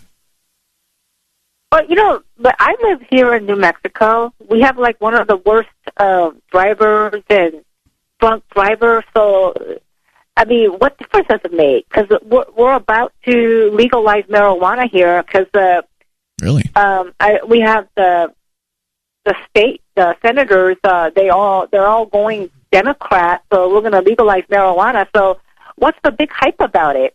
And also, well, it's just fear mongering, Sarah. People who don't like marijuana will try to bring up everything under the sun that they can think of to try to delegitimize any efforts to legalize cannabis because they're afraid of marijuana for some reason. They think it's bad. They don't want people to do it. And a lot of times it's the medical marijuana industry and the alcohol industry that want to keep it illegal because they feel like they're going to lose out in profits. Yeah, like that. Like we got plenty of drunk drivers here, and then they should be more concerned about sober drivers that speed and red stop signs and things like that. Well, I think there's a legitimate concern about drunk drivers. I mean, that's certainly a concern, but I think you make a good point, Sarah, and that is that there are plenty of drunk drivers on the roads, even though it's illegal to drive while drunk. Plenty of people will speed, even though it's illegal to speed, and so the same thing will be true of cannabis. And are they going to be able to differentiate, though, between THC marijuana and CBD from hemp in people who are only regularly consuming CBD? I don't know. That's a good question. I'm not sure about the tests and how accurate they are or what, because we know that somebody will test positive for cannabis even if it's been a week or two since they've used it, so they're not under the influence of it anymore. And CBD also is not even a hallucinogen in the first, or hallucinogen, not even. I mean, I don't want to say that it's not psychoactive, but it's not going to get you high. Yeah. So I've taken quite a bit of CBD at once for joint pain, and I did not notice at all any sort of reaction. Yeah, sorry. Thank you, Sarah, for the call tonight. So, yeah, this is just fear-mongering on the part of these, essentially prohibitionists that want to continue with prohibition, acting as though somehow the roads will be more dangerous if marijuana is legal, and there's just no evidence for it. Even on top of that, the studies show that even those who are using cannabis are actually statistically about the same as far as their safety is concerned as people who are sober. And because most of them, if they are impaired in some way, will know they are, and they'll compensate for that or not drive at all. If the anti-marijuana people cared about safety, they'd legalize marijuana in prisons because it would make it safer for prison guards. They don't care about safety. That's true. There's more on the way, and this is Free Talk Live. Ike was such a sweet, lovable animal, and people would want to pet him, and they'd come up, and they'd get close to him, and it would be this instant, oh! My dad didn't want to touch him. It's like, ooh, get the stinky dog away from me. Even after we'd give her a bath, she would still stink. Very stinky, both bad breath and bad gas. I asked the vet, and he said some dogs are just stinky. Does your dog itch, scratch, stink, or shed like crazy? Come to Dinovite for help. DINOVITE.com. The omega-3 fatty acids, Flaxseed, zinc, alfalfa, the digestive enzymes that are cooked out of regular dog food. The ingredients convinced me that it was definitely worth trying. After about a week, he started smelling normal. My husband and I were really kind of astonished. Dinovite is nutrition. 859-428-1000. DINOVITE.com. Bitcoin.com is delighted to announce their latest partnership with the gift card specialists at eGifter. With many of the world's leading brands on their roster, it is now easier than ever to get the gift cards of your favorite brands with Bitcoin Cash. To get started, just follow these simple steps. Visit giftcards.bitcoin.com, pick the gift card you want, follow the instructions on your screen, and make your payment using your Bitcoin Cash wallet. Sit tight and your gift card will be delivered to you as soon as it's ready. That's giftcards.bitcoin.com. Do you operate a retail business and are looking for a solution for point-of-sale cryptocurrency acceptance? It's never been easier thanks to AnyPay.global. There's no paperwork or approval process to open an account. If you already have a tablet at your cash register, you're almost done. Just sign up at AnyPay.global. Drop your personal crypto wallet addresses in our setup page, and then load our app. That's it. You're accepting cryptocurrency like Bitcoin and Dash at your store. Get started now at AnyPay.global. That's AnyPay.global. The Free State Project has reached its goal of 20,000 liberty lovers who've pledged to move to New Hampshire and get active to achieve liberty in our lifetime. Perhaps you're trying to figure out what part of New Hampshire should be your destination. If so, consider Keene. You'll find more than 150 reasons to move to Keene at move.freekeene.com. Keene is famous for its historic, publicity-generating activism, as well as being the liberty media capital of the world. It's home to freekeene.com, New Hampshire's destination for liberty activism, news, and opinion. For years, we've been compiling over 150 reasons to move to Keene at move.freekeene.com, where you'll learn about some of what's happening here and what makes Keene a great place to live. If you love liberty, you'll probably enjoy anywhere you end up in the Shire. But do your due diligence first. Please visit move.freekeene.com for the full list of over 150 reasons to move to Keene. That's move.freekeene.com. There are lots of ways to listen to Free Talk Live. Our podcast has been around since podcasts began, and now the FTL feed is loaded with content besides our full show archives. Did you know that we make it easy for you to customize your podcast subscriptions? We have different feeds, one that includes only our full shows, one with just the Daily Digest, and one with just the Edgington Post. You decide what you listen to. It's quick and easy to customize your feeds at feeds.freetalklive.com. That's feeds.freetalklive.com. When you hear the word lobbyist, you probably think about greedy corporations, but not all lobbyists are the same. Some are fighting for the freedoms you hold dear. Liberty Lobby LLC is doing just that in New Hampshire, working hard to represent you, not some special interest group. You can help by going to libertylobby.info, where your contribution will give us the tools we need to ensure that your voice is heard. Visit libertylobby.info today to find out more. Help get LRN.FM into more ears. Visit promote.lrn.fm for a free bumper sticker, flyers, banners, graphics, and more. Promote.lrn.fm.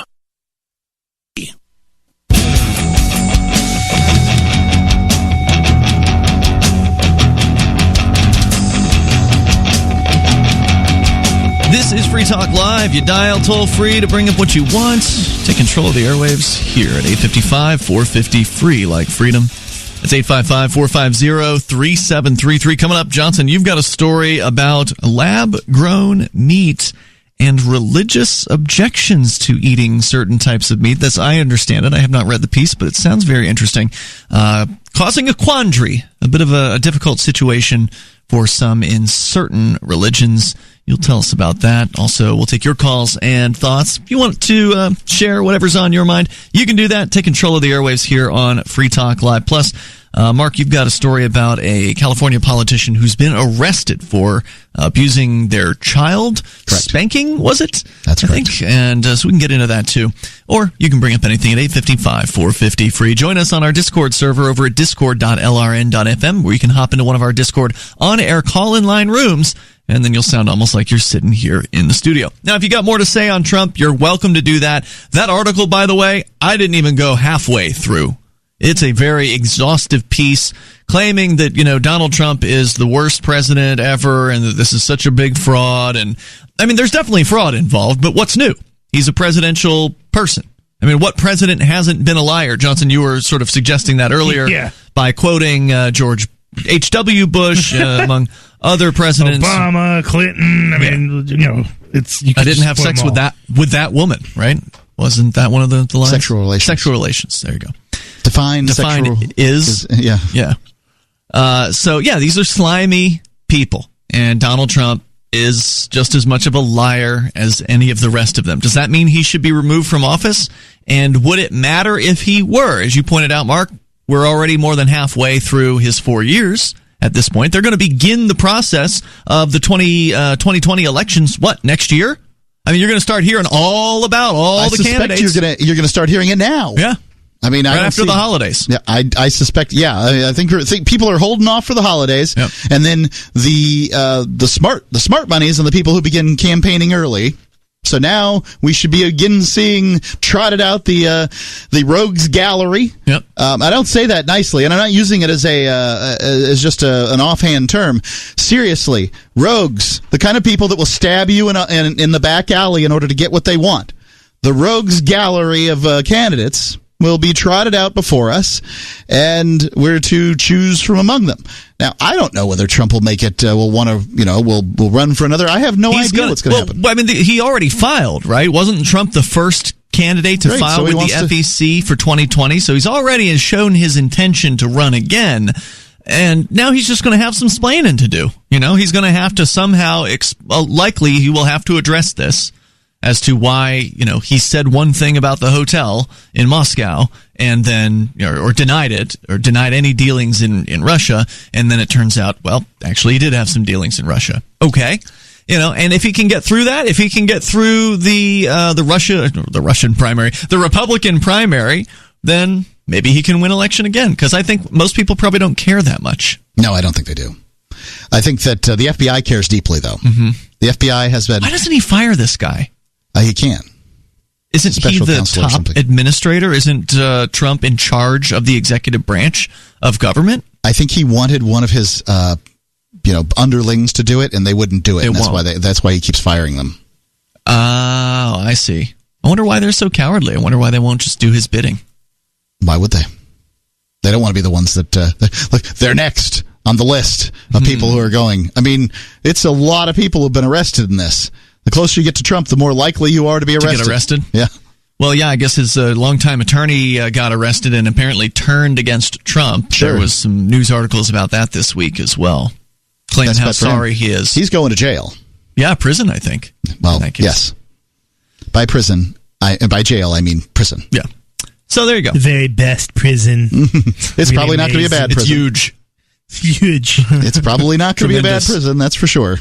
All right, so if there's more to say about that, please feel free to join us here. If you think he's going down, then explain why. If he does go down, it's not like that's going to change anything. Okay, right. So then Mike Pence gets in. Well, it happens. That's probably worse. It happens in Illinois all the time.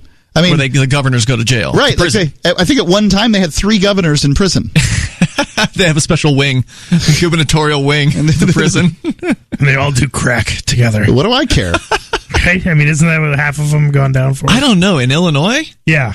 They were smoking crack? Chicago mayor is there's some D.C. mayor got busted with crack. Yeah. And the Toronto mayor. Yeah, the Toronto mayor was he got videoed. Yeah, quite a prize. Crack. He ended up dying, by the way. That guy. Yeah, I believe his brother's in politics, though. Yes, the family's still going. That's correct. Yeah. All right. So that's the story there. Let's get into the lab-grown meat, Johnson. Sure. Where's it coming from? What's the story? Wall Street Journal. The title here is "The Emergence of Lab-Grown Meat Poses New Questions for Religious Leaders." Before you go on, Googling Illinois governor. You don't have to get all the way through the word. The fourth option is Illinois governors in prison. Mm-hmm. So I don't even this is happening a lot. Yeah, it does. Yep. Yeah. All right. So what about this?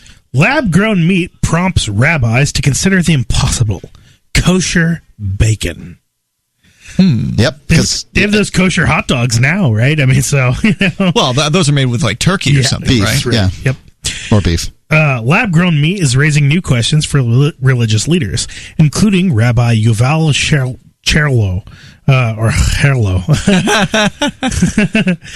who is considering whether meat grown from animal cells in a petri dish will fit into the kosher tradition.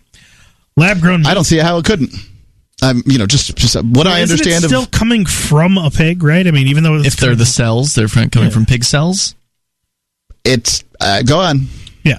Lab-grown meat is becoming closer to a reality. Several startups are already developing cell-cultured meat based on animals grown in a petri dish. Although no product is yet commercially available, companies have produced prototypes for chicken nuggets, burgers, and most recently, steak that resemble conventional meat on the cellular level. But this new technology poses new questions for people who typically avoid meat for religious or ethical reasons. Lab-grown meat has sparked a debate among rabbis in Israel about whether cell-cultured is the same as conventional meat and should fall under the same guidelines for keeping kosher.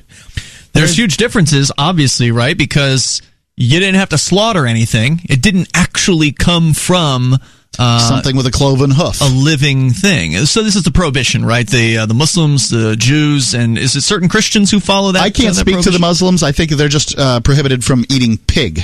Which what about the shellfish thing? Wasn't that one of them? Shellfish is Jews. Okay. But they all came from the Abrahamic tradition. So is it the Muslims are okay with shellfish, even though it was prohibited by God at some point? Well, for one, it depends on which Muslim we're talking about, because some of them stay halal and others just don't eat certain things. Well, there's a disagreement about it, and there is a conversation. Also, definitely, there are new questions about lab meat. Is this your rabbi impression? Rabbi Yuval Harlow, an expert on kosher traditions and bioethics. We're going to get into it further here. Your calls and thoughts are welcome. Maybe you are one of these religious folks who follows these traditions, and you've got an opinion. You're welcome to weigh in, share that with us.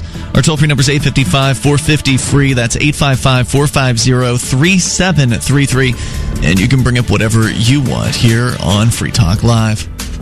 L'chaim.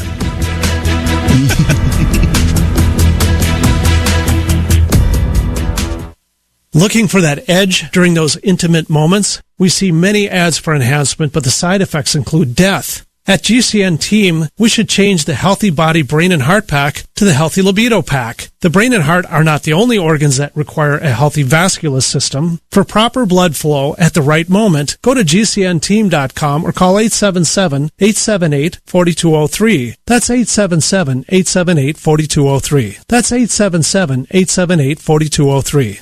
We know you've had Dragon's Breath in the morning, but you've got to experience Dragon's Breath at night. Wolf Hill Ammo's Dragon's Breath, an incendiary shotgun round in 12-gauge, 20-gauge, and a 410 with an amazing muzzle flash and a fireball that launches up to 125 yards. Pure fun to shoot. At Wolf Hill Ammo, we love shotguns and offer the best specialty shotgun ammo on the market. Visit wolfhillammo.com to see our large selection of specialty shotgun ammo at great prices with flat rate shipping. wolfhillammo.com. This is Michael Dean from the Freedom Fiends. I've run websites since 1996 and have used over a dozen web hosts in that time. AgristHosting.com is the only one that hasn't broken my heart. Agrist Hosting's uptime and service is stellar, and their DDoS mitigation is the best I've seen. That's important because if you tell the truth in this world, you'll ruffle feathers. And some people will try dirty tricks to silence your voice. No matter what the haters hit us with, Agrist Hosting keeps our websites online. If you have a mission-critical commercial presence or a world-changing activism site, you cannot tolerate any skullduggery. So go with AgristHosting.com. Have a WordPress or blog site, but you're not satisfied with performance or uptime? Or just want raw hosting? Want to pay with Bitcoin? Agrist Hosting specializes in high-performance hosting with personalized service. Go to AgristHosting.com and click on the button that says Get Hosted. That's AgristHosting.com. Are you a cryptocurrency advocate? The Crypto Tip is the ideal outreach tool to help new people discover cryptocurrency. It's a printable business card-sized tip that you can give to service providers, preferably in addition to a good cash tip. When the server scans the QR code, it'll bring up an explanation of cryptocurrency, how to install a wallet, and allow them to claim the tip. If they don't claim the crypto, you get your tip refunded to you after a time period you specify. Plus, if they do claim the tip, you get an email alert. Create as many tips as you want at cryptotip.org. That's cryptotip.org.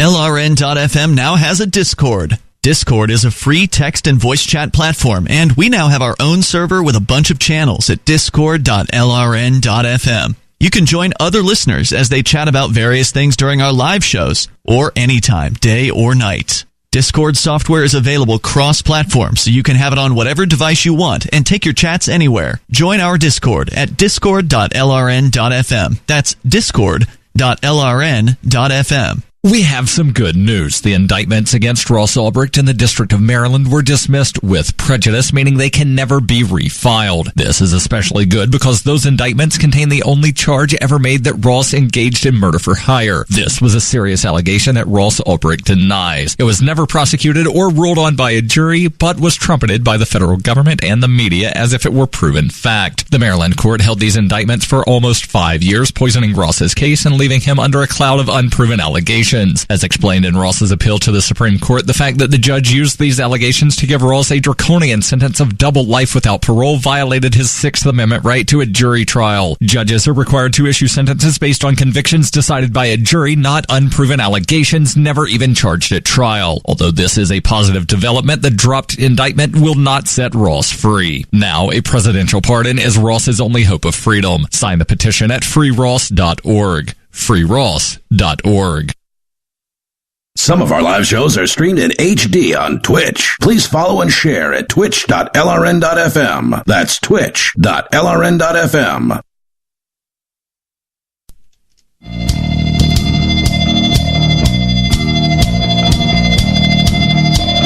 It is Free Talk Live. You can bring up whatever you want. Our toll-free number here is 855-450-FREE, like freedom. That's 855-450-3733. One of the things that has always been confusing about a lot of the world religions is the arbitrariness, it seems, of, you can't eat that, but you can eat that. You can eat that beast over there, but you can't eat that beast over there, because cloven hoofs, you said, Mark, apparently is one of the... Cloven hoofs that don't chew their cud. Cud is what? It's rumatids have more than one stomach. They have to, they sort of bring back up the grass that they've eaten and they chew it again. It's part of the digestion process. So it's okay to eat the thing that does chew its own food, and has a cloven hoof. It's okay to eat those? Yes. It's not okay to eat a thing that doesn't chew. That has a cloven hoof and does not chew. I see. I.e., a pig. Right, because God said so, ostensibly, according to whatever. Well, I mean, religious once you have the main line to God, you can then hand down any prescriptions you want. I'm sure it had nothing to do with like a swine flu or something back in, the time when people were, barely out of caves and, making up this rule, somebody who had then why can't they medicinal knowledge and sort of made this rule to say that it came from God in order to inspire people to like, hey, don't eat this because you're going to get a disease. And they couldn't just tell people that because they were too stupid. So they made it come from God. And you're presuming this makes sense. Why do they not allow you to mix fabrics? Why can't Jews mix fabrics? Who knows? Maybe they were getting some kind of a rash. I didn't know they couldn't. So you have to have the same exact fabric on at all times? You can't wear cottons and polyesters together. Yeah. So like a mixed fabric shirt would be a no-no then? Anything with a mix of That's my understanding, yes. Nylon, in fact, you will burn in hellfire for eternity. Yeah. Wow. I learn something new every night. Basically, if you're a modern Christian and you were to read the old school Bible, you're dead. It's over for you. Well, Christians can always ask for forgiveness, right? Well, the Catholics can. And Acts, supposedly there was a miracle that made it so the Christians can, the goy that get involved in this new Abrahamic religion, that they didn't have to follow the old rules. Huh. They were a bunch of dumb rules. There's still a bunch of dumb rules 2,000 years later. Yeah, and we're talking about apparently rabbis are arguing over whether or not cell-grown or lab-grown meat, which is essentially, not slaughtered from an animal. It's grown in a lab. They've given evidence of apparently steak has been reproduced now. Chicken nuggets, I think, were reproduced. You pointed out that the Wall Street Journal says that there's no commercial product available yet. Yeah, it's stupidly expensive still. But they're working on it. But the vegans, I think, have the worst argument here. Their whole thing is ethical. Basically, it's bad to eat meat. However, because it's taken because animals are tortured or whatever in the process. Well, once they aren't, then is it okay? And the best I've heard out of vegans at this point is it's just it's not healthy to eat meat. You shouldn't eat meat. And plus, who would take lab grown meat and eat it? Who would do that? I would. The kind of person who would go to the store and eat meat made from vegetables. Now, look, I'm not an expert on these things, but if you're growing your meat in a lab, wouldn't you then therefore be able to cut down the amount of fatty pieces in there? That's the annoying part about meat, right? You got to cut. Unless you eat every bit of fat that's on your piece of meat. I tend to not like chewing on fat, so I will cut away the meat from the fat. Wouldn't they be able to just exclude the fat parts from being grown? Sure. Wouldn't this be essentially a perfect, filet mignon style steak? If you were to get a lab grown steak, wouldn't it be the best cut of steak you've ever had? In theory, well, presuming you like filet. Okay, it's purportedly the best cut of some people are really steak, into right? that gristle. They like the fat content and the marbling. Mm-hmm. There are a lot of people that are into the marbling. I'm with you. I'm not. I'm a filet guy myself. Chuck eyes. It's the way to go. You're saying that's the best type of meat? So, but I mean, imagine they'll be able to do it all. I'm just guessing here, right? Yeah. Like if you're starting it from zero or whatever cellular level you're starting it at, you want to grow some fat and grow some fat. Otherwise, grow a nice piece of meat without any fat. You've got this story here, Johnson, relatively short piece from the Wall Street Journal, but it included a video, and so we're going to play that because they actually interview this rabbi. How horribly I botched the accent. All right, here we go. We got the video here from the Wall Street Journal on lab-grown meat. Meats that are made in a laboratory, that don't come from animals but are meat. That's something new under the sun. All of us agree it's very important. I mean, the price of the current meat industry is too high. The price? Really? It seems pretty affordable to me when you go to the grocery store. It doesn't seem like meat's particularly expensive. I mean, there's the expensive cuts of it, but if you want to get beef or like chicken... range from like $2 to like $8 a pound, roughly. Like if you're going for an expensive steak, you're going up to the $8. I mean, I'm sure there's a lot higher. Like Wagyu beef or something like that. But pork, chicken, ground beef. These things don't cost a lot of money. Right, you can get pork for as little as 79 cents a pound if you look for. You're going to need to keep a freezer so that you can buy it at certain times a year and keep it or whatever. But yeah, it can be done. I mean, it depends on your perspective. If you're trying to eliminate world hunger, then you could start talking about bringing down those prices considerably. Well, I mean, I expect lab-grown meat is going to bring down prices. You're saying it's expensive now, but that's because it's being developed, right? So over time, let's not forget the cost of removing livestock from the environment. What they found is that livestock trampling on crop areas is what retains ground cover in prevents droughts, prevents the things turning arid and all that other stuff. Well, there's also a lot of The other thing that's interesting is that the whole reason why a lot of these animals even exist in the first place is because we farm them. Sure. If we lose the reason to do that, like how soon will cows go extinct? That's a great point. I mean, I imagine lab-grown milk would be a thing, too. If you can grow the meat, shouldn't you be able to grow the milk? I mean, I don't know. I'm not a scientist, so I'm just asking. I'm just asking. By the way, Gene the Christian Anarchist asks an interesting question in our Discord chat over at discord.lrn.fm. He says, how about lab-grown human meat? Does that make you a cannibal if you eat it? Well, I hadn't considered that. Mm-hmm. Well, does it make you a cannibal if you eat lab-grown human meat? It's a bad idea, probably because diseases can pass more easily through there. The answer to the question, no. Diseases can pass more easily human meat to human Right, so what happens if the lab somehow gets infected, right? You've got the 1912 yellow fever epidemic somehow gets mixed in with the lab-grown human meat that you're talking about here. And then gets sent out to stores, whammo bammo, everybody's dead. So, okay, I mean, I don't know a whole lot about communicable diseases. Are you saying that you would catch a disease from cooked meat? I would think you can. You're going to handle raw meat, but I would presume you could too. I think that Crutchfield-Jacobs disease came through. Mad cow disease. Yeah, came through cooked meat. No kidding. Huh. How about that?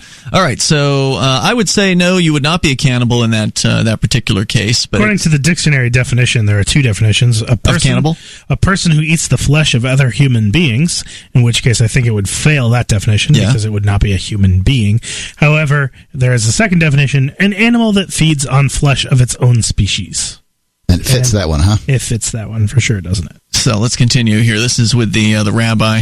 Price, I'm not talking only about money. I'm not talking about only the finance. It's the sources of water it demands, the fact that the pollution from the industry. So it's a great thing to find ways to feed the world. It's new, and our tradition, the Jewish tradition, is the main define of it is disagreements and conversations. Well, they always say when there are two Jews, there are three opinions. Now, there is a conversation about two things. One is, what will be the define of this cell that was expanded or was developed in the lab? Some rabbi says it's still meat because the first cell was meat, so therefore it's duplicated, but it's meaning from an animal. Right. I mean, obviously it's meat. More coming up here with the rabbis arguing over what to do about lab-grown meats. Is this going to be a new religious schism? It's Free Talk Live. Does your dog itch, scratch, stink, or shed like crazy? Come to Dynavite for help. Order a 90-day supply of Dynavite. Everything we tried failed except the Dynavite. Pick up 2 bottles of Super Mega Fish Oil. Get the 3rd bottle free. Packed with omega-3, DHA, and EPA fatty acids. Super Mega is great for your dog's immune system, healthy skin, and soft, shiny fur. Dogs love it. Try Super Omega Fish Oil. Buy 2, get 1 free. At Dynavite.com. DINOVITE.com. Bitcoin.com is delighted to announce their latest partnership with the gift card specialists at eGifter. With many of the world's leading brands on their roster, it is now easier than ever to get the gift cards of your favorite brands with Bitcoin Cash. To get started, just follow these simple steps. Visit giftcards.bitcoin.com, pick the gift card you want, follow the instructions on your screen, and make your payment using your Bitcoin Cash wallet. Sit tight and your gift card will be delivered to you as soon as it's ready. That's giftcards.bitcoin.com. Want revenge on the common housefly? Well, after 10,000 years, someone has finally come up with a better way. The Bug Assault, a miniaturized shotgun, which utilizes ordinary table salt as ammunition. Non-toxic and no batteries required. So much fun, you'll forget you have a wife and kids. Makes the perfect stocking stuffer. Get your Bug Assault today and save $10 on the Bug Beam Laser Combo, only at bugassault.com. We know you've had Dragon's Breath in the morning, but you've got to experience Dragon's Breath at night. Wolf Hill Ammo's Dragon's Breath, an incendiary shotgun round in 12 gauge, 20 gauge, and a 410 with an amazing muzzle flash and a fireball that launches up to 125 yards. Pure fun to shoot. At Wolf Hill Ammo, we love shotguns and offer the best specialty shotgun ammo on the market. Visit wolfhillammo.com to see our large selection of specialty shotgun ammo at great prices with flat rate shipping. wolfhillammo.com.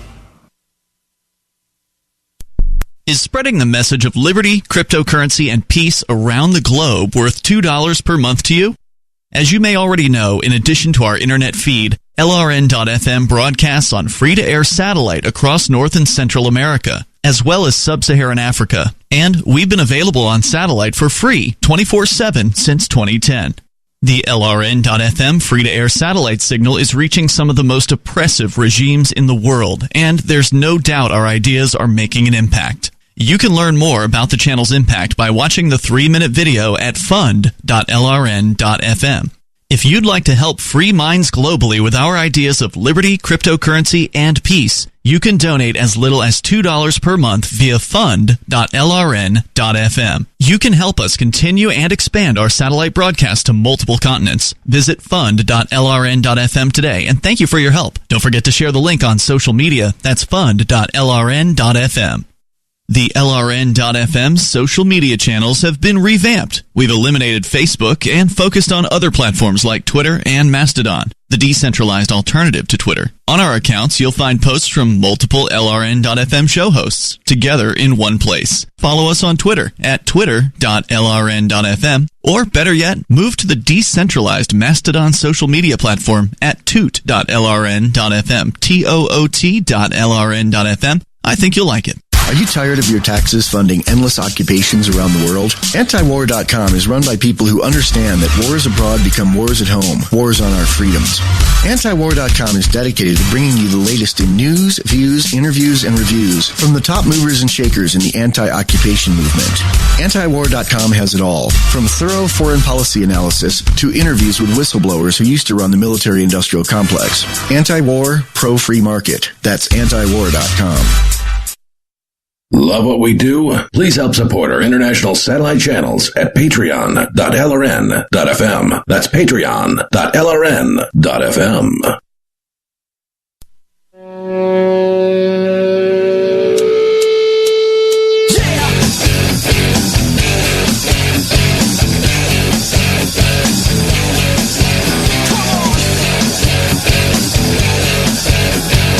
It's Free Talk Live.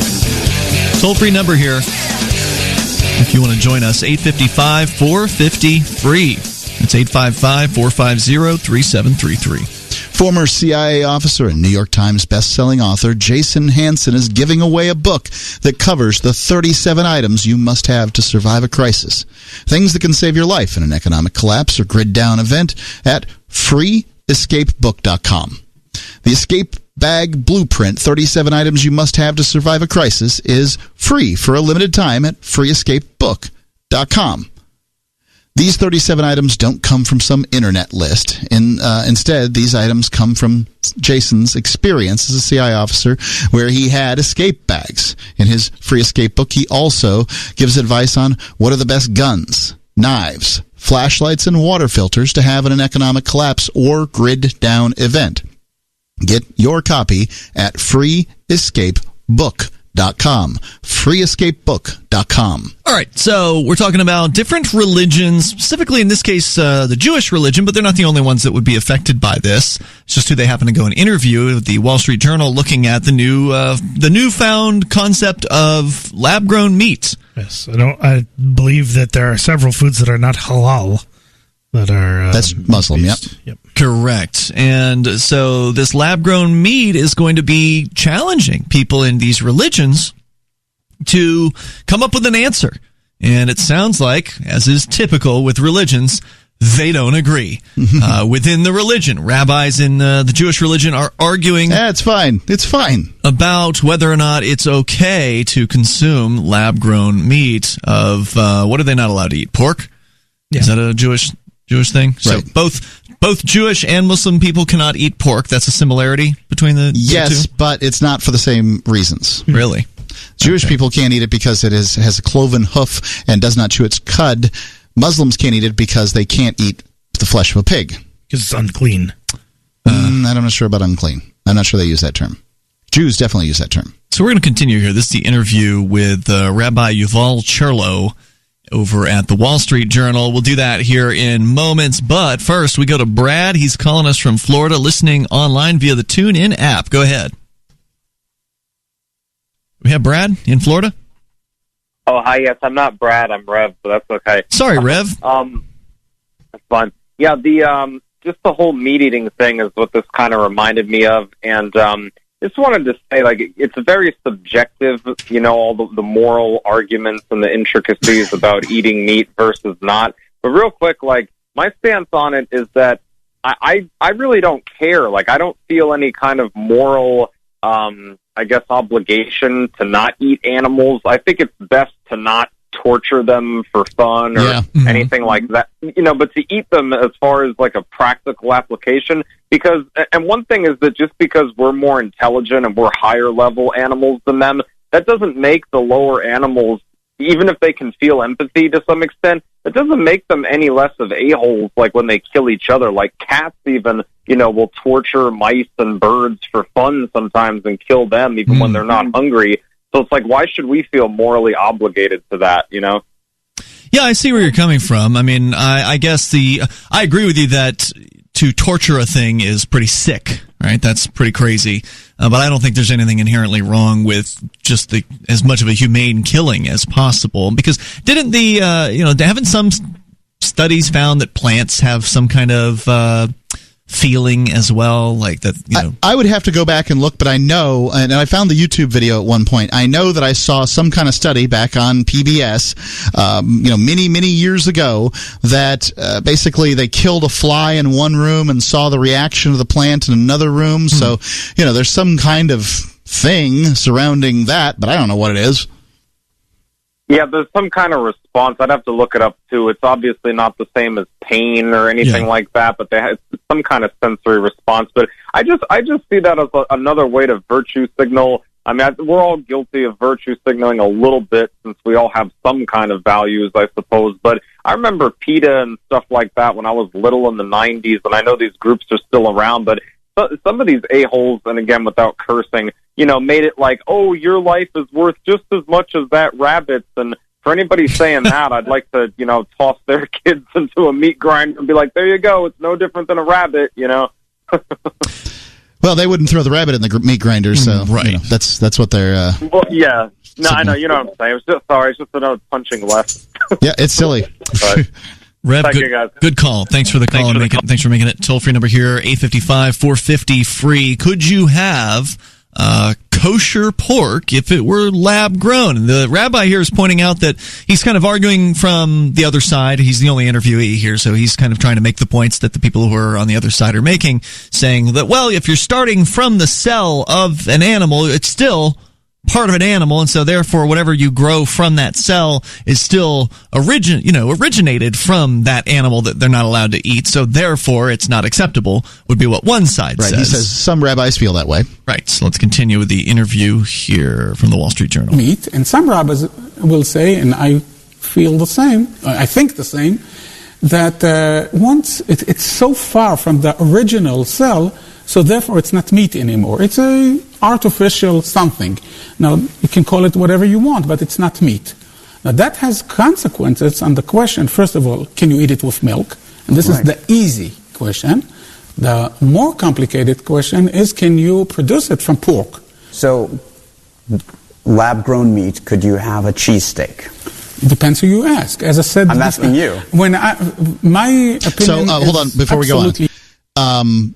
Now, what he's asking here is can you mix dairy with lab-grown meat? Or do they have a prohibition on dairy? Mixing dairy and meat. So a cheeseburger is unacceptable, or hamburger, and with a glass of milk. You need to wait 2 hours between dairy and meat. So I just want to make sure digestion right. Okay. Or whatever. I just want to make sure that we're clear on why he's saying that. So a Philly cheesesteak is beef, but it has cheese on it. So they can have beef, they can't have cheese. They can have some kind of fake cheese. Right, now he's saying it's not meat, and I got to disagree. I mean, it's meat, right? Yeah. They're growing meat in a lab. It's still meat. It's just not meat they slaughtered from an animal. That's the difference. Well, the one might define meat as the flesh which was slaughtered from of a living animal. And if it is not that, so it's then artificial meat. Not that. You could say it's artificial meat then. I think that anything that gets these stupid Bronze Age religions to stop worrying about the kind of food that, go ahead and let's talk about some real problems. How about getting your people to stop using violence against each other? Let's talk about that. Stop worrying about the gay folks. Stop worrying about the food people eat. Get off your high horses. You've got a dumb old religion anyway. I don't care whether it's Muslims, Jews, Christians, Zoroastrianism, which, by the way, is interesting to me, and, any of it. It's all garbage. Yes, absolutely. Absolutely, yes. Yeah, it's not meat anymore. It's so far from the original source, so therefore I don't consider it as meat whatsoever. I assume that most of the rabbis will prefer a more moderate opinion and will say, you know what, maybe you're right, but it's better to say, let's not take the risk. What I will say for Judaism is that, the rabbis disagree, and they allow their parishioners to disagree. You could conceivably walk into a synagogue and say, I just don't agree with those rules. You should back up your argument as to why, but you don't have to just you don't have to just say, okay, that's the way it is. In many churches I've been in, if you disagree with the preacher, it's a real problem. I don't eat it with cheese, but you can eat it as a kosher production. So, pork, that's a different issue. Lab-grown pork chop, you wouldn't touch it? Personally, I think that we should eat it. I think we are permitted to eat it. My opinion, it lost its original identity. When we're talking about taking cells from animals, growing them in a bioreactor, in a laboratory, do you think God would have any problem with us doing that? No. I'm sure that from the first chapter in the Bible, where God said that we are created in God's image, actually this is our responsibility, and I will say even to the other side, we must do that. We must do that in order to keep this world. We must do that in order to feed the expanding numbers of human beings in the world, to reduce pollution, and to do all the good things. It's part of our responsibility. I don't have any doubts that the word should be must do it, and not only permitted to do that. Well, all right. Interesting. There you go. There you go, indeed. Just the beginning of what is going to be a conversation that will likely continue within people's religion, between people that will likely divide people for hundreds of years. I mean, what if you take pork and you create you mix it with some other DNA to create a new type of animal? That's another good question. More coming up here. That cusp of that too, and then they grow the cells from that. This is Free Talk Live. Hour 3's next. You can join us. Trading involves financial risk and is not suitable for all investors. Marijuana has unleashed a green gold rush across our nation. It's creating $10.8 billion in new wealth a year. And every day, it's transforming more and more Americans into millionaires. Former Speaker of the House John Boehner reveals how you could become one of them. Join him online for the American Cannabis Summit. Attendance is 100% free, but space is limited. Join online at www.acs2018.com. John Boehner and an esteemed panel will reveal which cannabis stocks are primed to deliver life-changing windfalls. Plus, they will show you how to become a cannabis angel investor, backing the hottest startups before they potentially become worth billions of dollars. To join the American Cannabis Summit, visit acs2018.com or text JOIN to 76280. Don't miss this once-in-a-lifetime opportunity. Text JOIN to 76280. Text JOIN to 76280 now. There are basically two types of advertising, direct response and branding. Radio's great for direct response with its low cost to listener ratio, but audio can't be beat for branding, which is a longer term endeavor. You want to be the first thing that someone thinks of when they think about your product or service.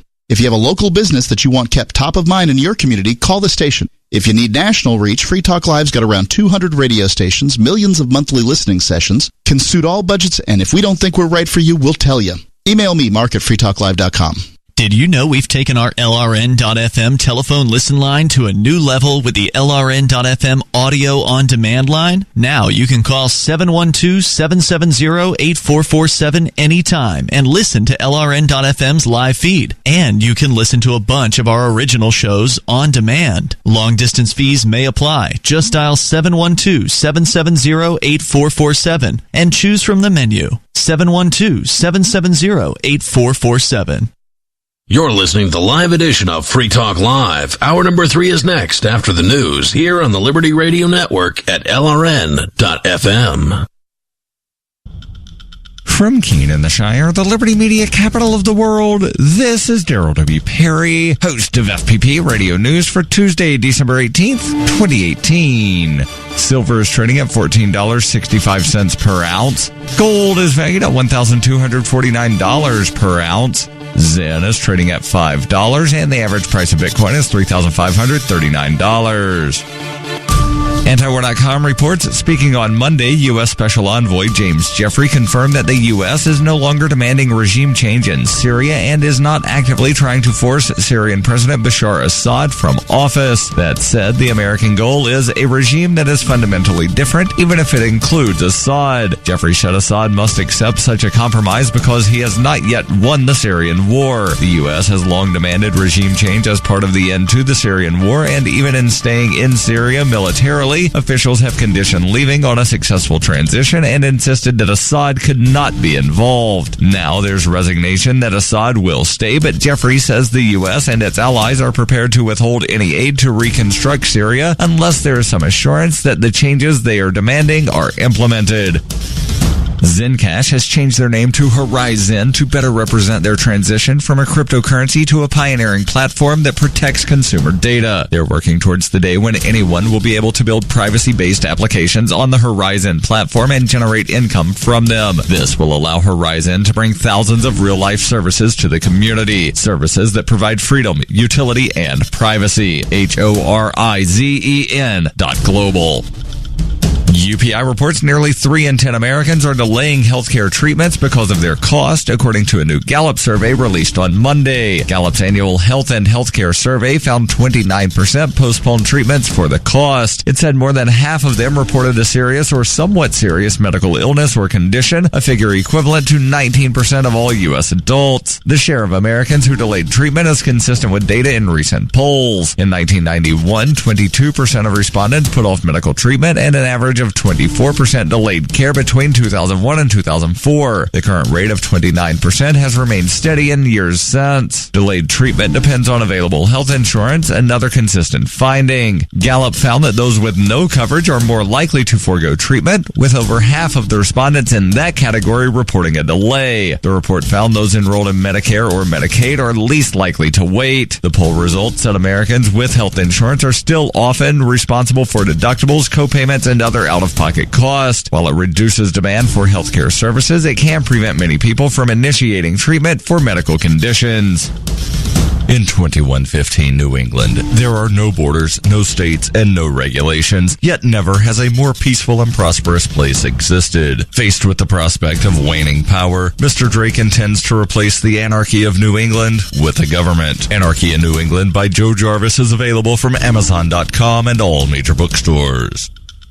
Reuters reports a woman who climbed the Statue of Liberty stone pedestal to protest U.S. immigration policy declared in federal court on Monday she would do it again to call attention to the plight of families separated at the border and was found guilty of trespassing. Therese Patricia Okomo was also convicted of interfering with governmental administration and disorderly conduct before a U.S. magistrate judge in New York City. Each misdemeanor carries a maximum sentence of 6 months in jail, according to Nicholas Biasi, a spokesman for the U.S. Attorney's Office in New York. Okomo, a native of the Democratic Republic of Congo, who the New York Daily News said became a U.S. citizen in 2016, remains free pending her sentencing on March 5th. In a statement announcing the guilty verdict, U.S. Attorney Jeffrey Berman said Okomo's actions went well beyond peaceable protest. Berkman said it was a crime that put people at grave risk, calling her conduct dangerous and reckless. Okomo was arrested on July 4th after she scaled the base of the statue, and after not complying with police for 3 hours, police evacuated the landmark in the midst of the U.S. Independence Day holiday. She and her lawyer later said her act of civil disobedience was primarily a demonstration against the Trump administration's policy of separating migrant children from parents who were caught crossing the U.S. border illegally. Administration officials said the policy was needed to secure the border, but it was ended in June after images of separated youngsters held in cage-like detention facilities sparked a furor both at home and abroad. Testifying in her own defense on Monday, Okomo was asked by her attorney, Ron Kuby, whether she would repeat her protest under the same circumstances. She answered yes, adding, "As long as our children are being placed in cages, my moral values call for me to do something about it."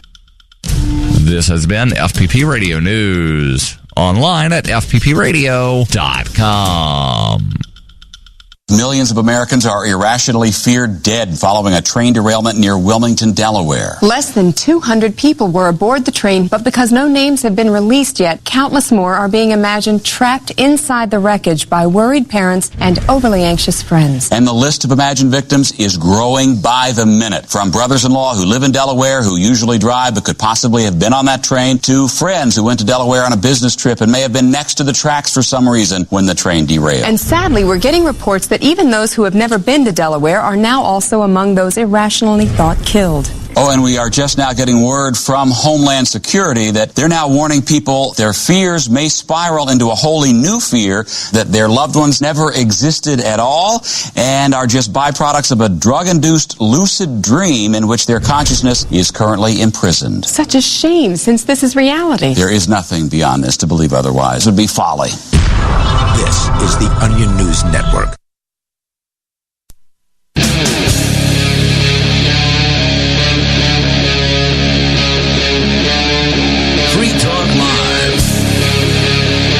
It is Free Talk Live. You can bring up whatever you want. On the way here tonight, Mark's got a story to share about a politician being arrested for child abuse, or what I would consider child abuse. Some people don't consider spanking child abuse. With you in the studio tonight, it's Ian. And Johnson. And Mark. You bring up anything that you want, though. We were just talking about lab-grown meats and these religious belief systems that are being challenged by the existence, or the very soon existence, likely at your grocery store counter, of these lab-grown meats. You can't get them yet, but it's probably just a matter of within a few years, it seems like. I mean, they've already had some successful prototypes, even reproducing steak.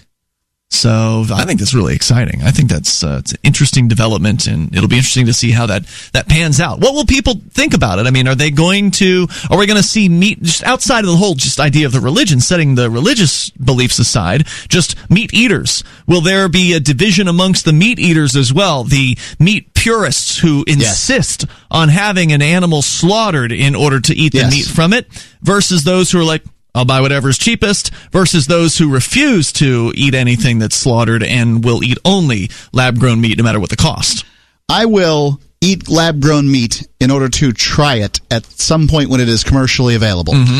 Really, regardless of the price. Yeah. And I bet you there's going to be taste tests, blindfold taste tests where people can't tell the difference and or prefer the lab-grown. I'd pay double for the lab-grown to try it. Oh, to try it. Okay. And then after that, I would begin paying attention to meat prices because I expect they will. And what makes the most sense is that they're going to go after the cuts that cost the most per pound. Have you guys ever had the Beyond Burger? No. What's that? So the Beyond Burger is a vegetarian burger that is made from pea protein, and it is very interesting. It's You've tried it? Yeah, I have had it. Where'd you get it? It's very good. Grocery store or an actual restaurant that served it, but you can get them. They were carrying them for a time at the co-op, and they do sell out very quickly. And how did it taste? It was very good. Did it taste like meat? Yes. It was very close. And I've had some really good. Actually, Bubba Burger has started making a veggie burger. It's a frozen burger brand, right? Yeah, it's a frozen burger brand. And they started making a veggie burger that's very good as well. But it did not have that one. You can still tell it's a veggie burger. The Beyond Burger is the one it's the veggie meat that bleeds. Oh, yeah. Like a regular burger. I've seen that ad. Heard about it? That's the whole thing. Is it like beet juice or something like that? Yeah, something like that. So, it bleeds like a regular burger, and then it also, has smoke. I mean, you can kind of tell that it's a little bit got that artificial smoke taste to it, but it's very smoky and very meaty, and it's pretty good.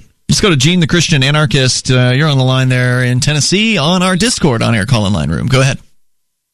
Hey, you guys. I didn't call to talk about vegetarian meat or meat substitutes, but I will mention that about 20 years ago in China, we had food from it's a restaurant run by a Buddhist conglomerate. Anyway, of course, they don't serve any meat, but they served some products there that tasted like meat, but they weren't, and they were pretty darn good, actually. So, and that was 20 years ago. The question is, under the right circumstance, would this, artificial meat, would it transubstantiate? That's my question. Yeah. Oh, what is that anyway, mean? Transubstantiation? Turn into the body of Christ? Water and wine, turns into the body and blood of Christ. Now, wait a minute. What's the Buddhism have anything to do with it here? According to my list, Gene, it says here there are no set prescriptions for food restrictions in Buddhism. Well, but Buddhists don't believe in killing things, not even a insect. Right. Really? So yeah. So how are you going to have meat if you don't believe in killing things?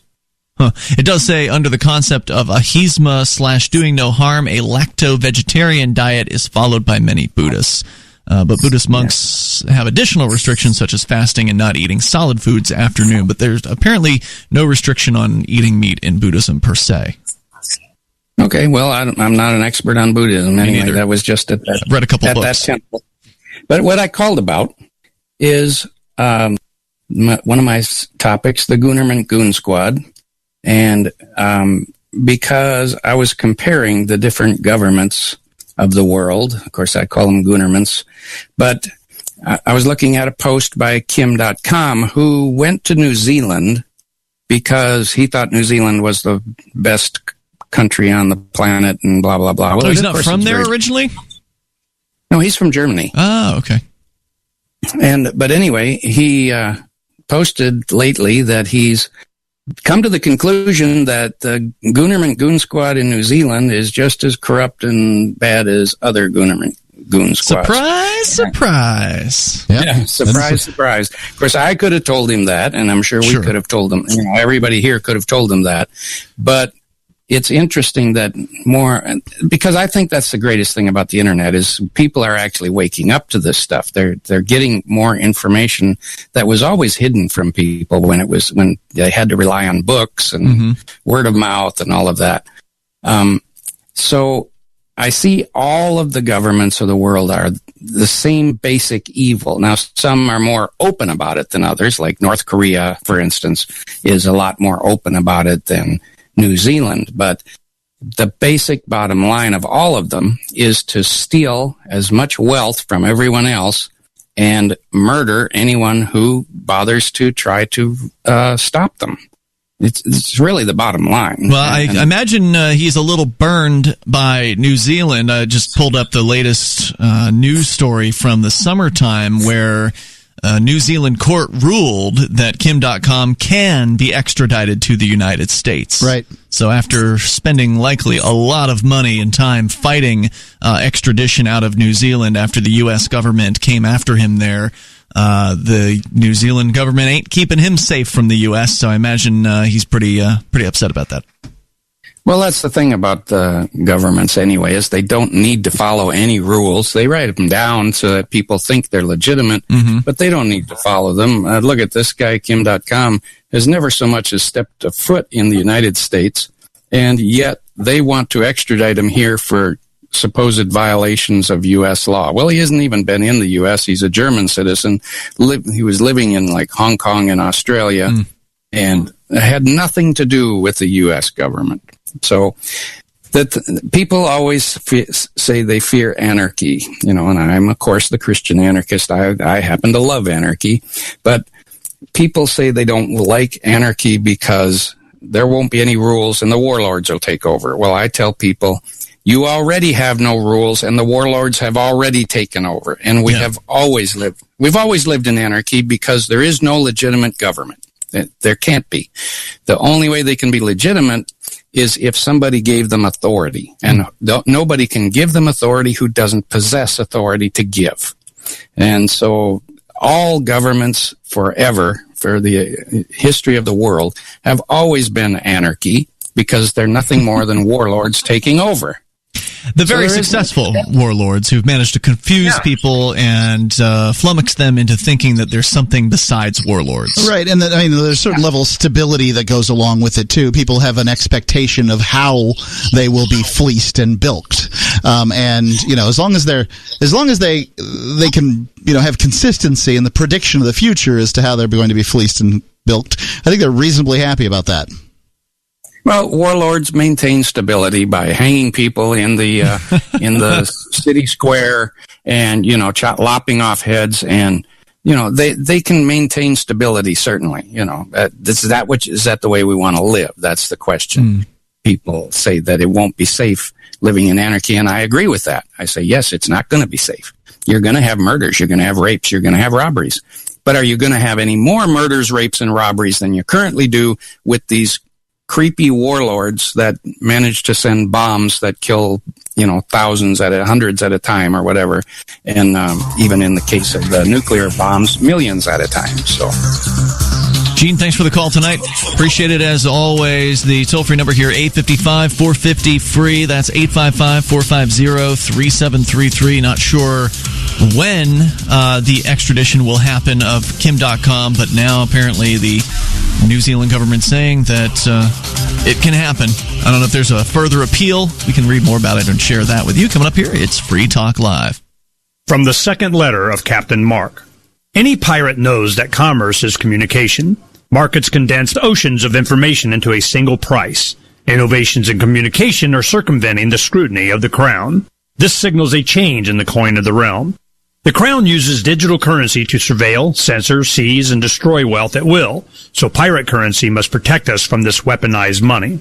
We need to move funds further, faster, cheaper, and without third-party observation, basing decisions on an accelerating flow of information. So pirates require nearly instantaneous transactions with no arbitrary limits on volume or artificial influences on fees. Most importantly, a pirate currency must preclude centralization. Otherwise, it will become another link in our chain to the Crown. A superior currency will result in the obsolescence of the coin of the realm and the extinction of the crown itself. Trade above the grid. Join us at pirateswithoutborders.com. Bitcoin.com is delighted to announce their latest partnership with the gift card specialists at eGifter. With many of the world's leading brands on their roster, it is now easier than ever to get the gift cards of your favorite brands with Bitcoin Cash. To get started, just follow these simple steps. Visit giftcards.bitcoin.com, pick the gift card you want, follow the instructions on your screen, and make your payment using your Bitcoin Cash wallet. Sit tight and your gift card will be delivered to you as soon as it's ready. That's giftcards.bitcoin.com. When do you want to spot that burglar? When he's casing your home or after he's in? Ask John, whose Blink camera alerted him of burglars trying to break in while his family was home. Or Shannon, whose Blink camera caught a package thief. Blink motion-activated cameras are wire-free, set up in minutes, and run on 2 AA batteries that last up to 2 years. Save up to a whopping 40% off all outdoor XT and add-on cameras through December 22nd, while supplies last. Visit blinkprotect.com/holiday. blinkprotect.com/holiday. The Onion looks back at this week in history. On July 17th, 1980, Ronald Reagan accepted the nomination for president at the Republican National Convention in Detroit and delivered a speech in which he boldly promised that during his presidency, someone would body slam Andre the Giant. While admitting that the road would be long and hard and that it might take as long as 7 years and 2 WrestleManias to get there, the former California governor vowed that under his administration, somebody, perhaps Ricky the Dragon Steamboat or a hulked-up Hulk Hogan, would grab hold of the 500-pound behemoth and send his massive body smashing to the mat. The Republican nominee also went on to promise that by the end of his first term, Joni would marry Chachi, hair metal would achieve mainstream airplay, and Shelley Long would successfully make the leap from television to film. This is the Onion News Network. If you want to know the latest about Free Talk Live before we go on the air, all you need to decide is how you want it delivered. It's your choice. Visit news.freetalklive.com. You can get emailed announcements and participate in contests via our email updates list. Plus, we have a Twitter account that you can follow and a Facebook page where you can become a fan. So visit news.freetalklive.com to get news about Free Talk Live as soon as it's announced and the way you want it delivered at news.freetalklive.com. That's news.freetalklive.com. This Your Family Today tip is brought to you by Boost Kid Essentials Nutritionally Complete Drink, providing your picky eater with essential nutrition and great taste in one drink. Visit us at kidessentials.com. To make sure your kids eat healthy, follow the 5-a-day plan. Serve 3 servings of vegetables and 2 servings of fruit daily. Remember, a serving could just mean a piece of fruit or a half cup of veggies. If your kids are picky eaters, ask a nutritionist about other sources. For more tips like these, visit us at parenthood.com/yourfamilytoday. Now you can follow LRN.FM on the decentralized Mastodon social media platform at toot.lrn.fm, toot.lrn.fm.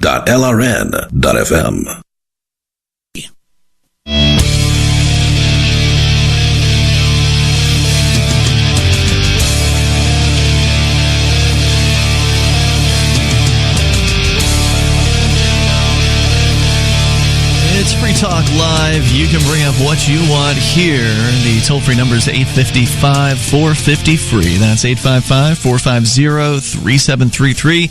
Ended up talking about a little bit of international news with Kim Dotcom, the founder of Mega Upload, who years ago now, at least half a decade, maybe more than that, had a helicopter SWAT team raid his mansion in New Zealand and tried to extradite him into the United States to face various different criminal conspiracy charges. I've got the list of them here for effectively assisting people in violating copyright law. Essentially is what they were going after him for, by running a website where you could upload stuff to it. Right. He didn't know what you were uploading to his website, but they say that didn't matter. They say he must have known that people were using it for illegal purposes, and so therefore he must have known. Conspirator. But it wasn't designed for him to know, so it doesn't make a difference.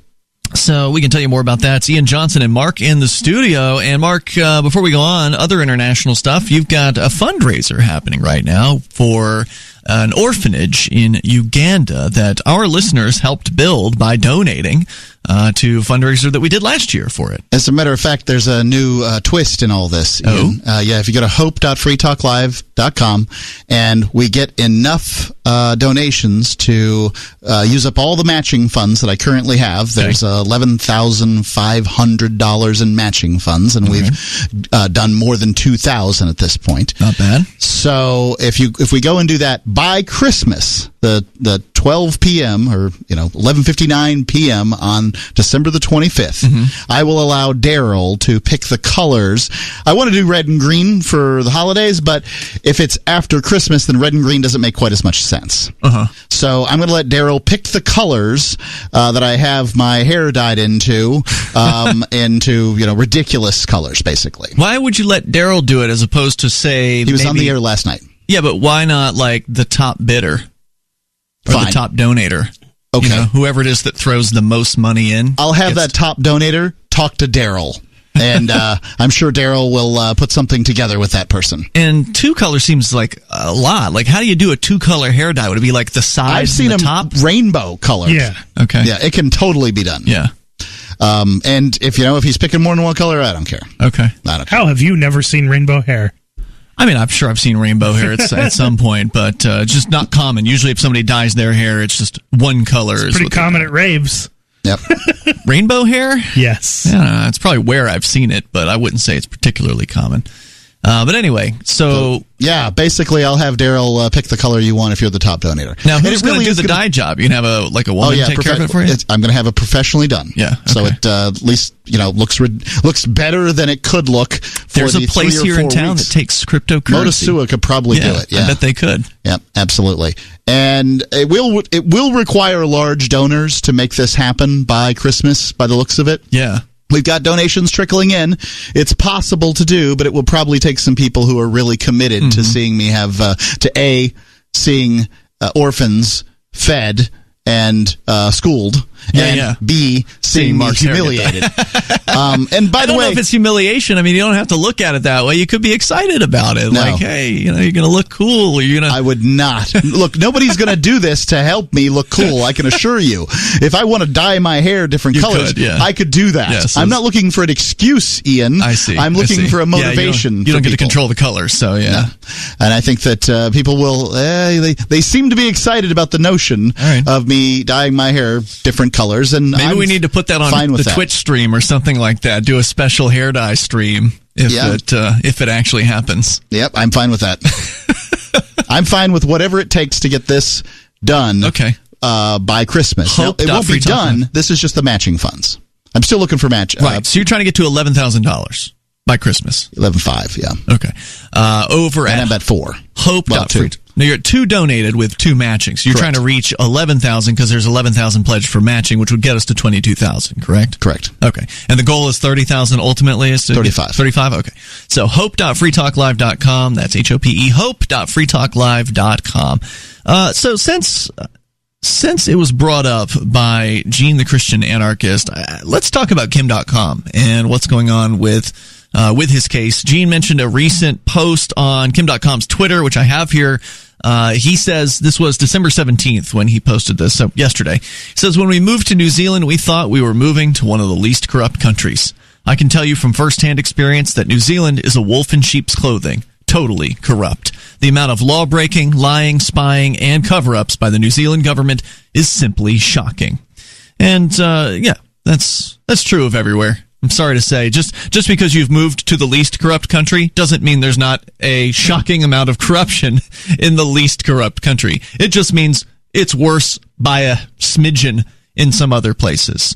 And the fact is, if the government decides they don't like you and they want to target you, they're going to do it, and they're going to be able to get their hands on you in most parts of the world. Now, Kim.com has been fighting vehemently to prevent his extradition, and the folks over at torrentfreak.com from about 2 weeks ago have an update on that situation.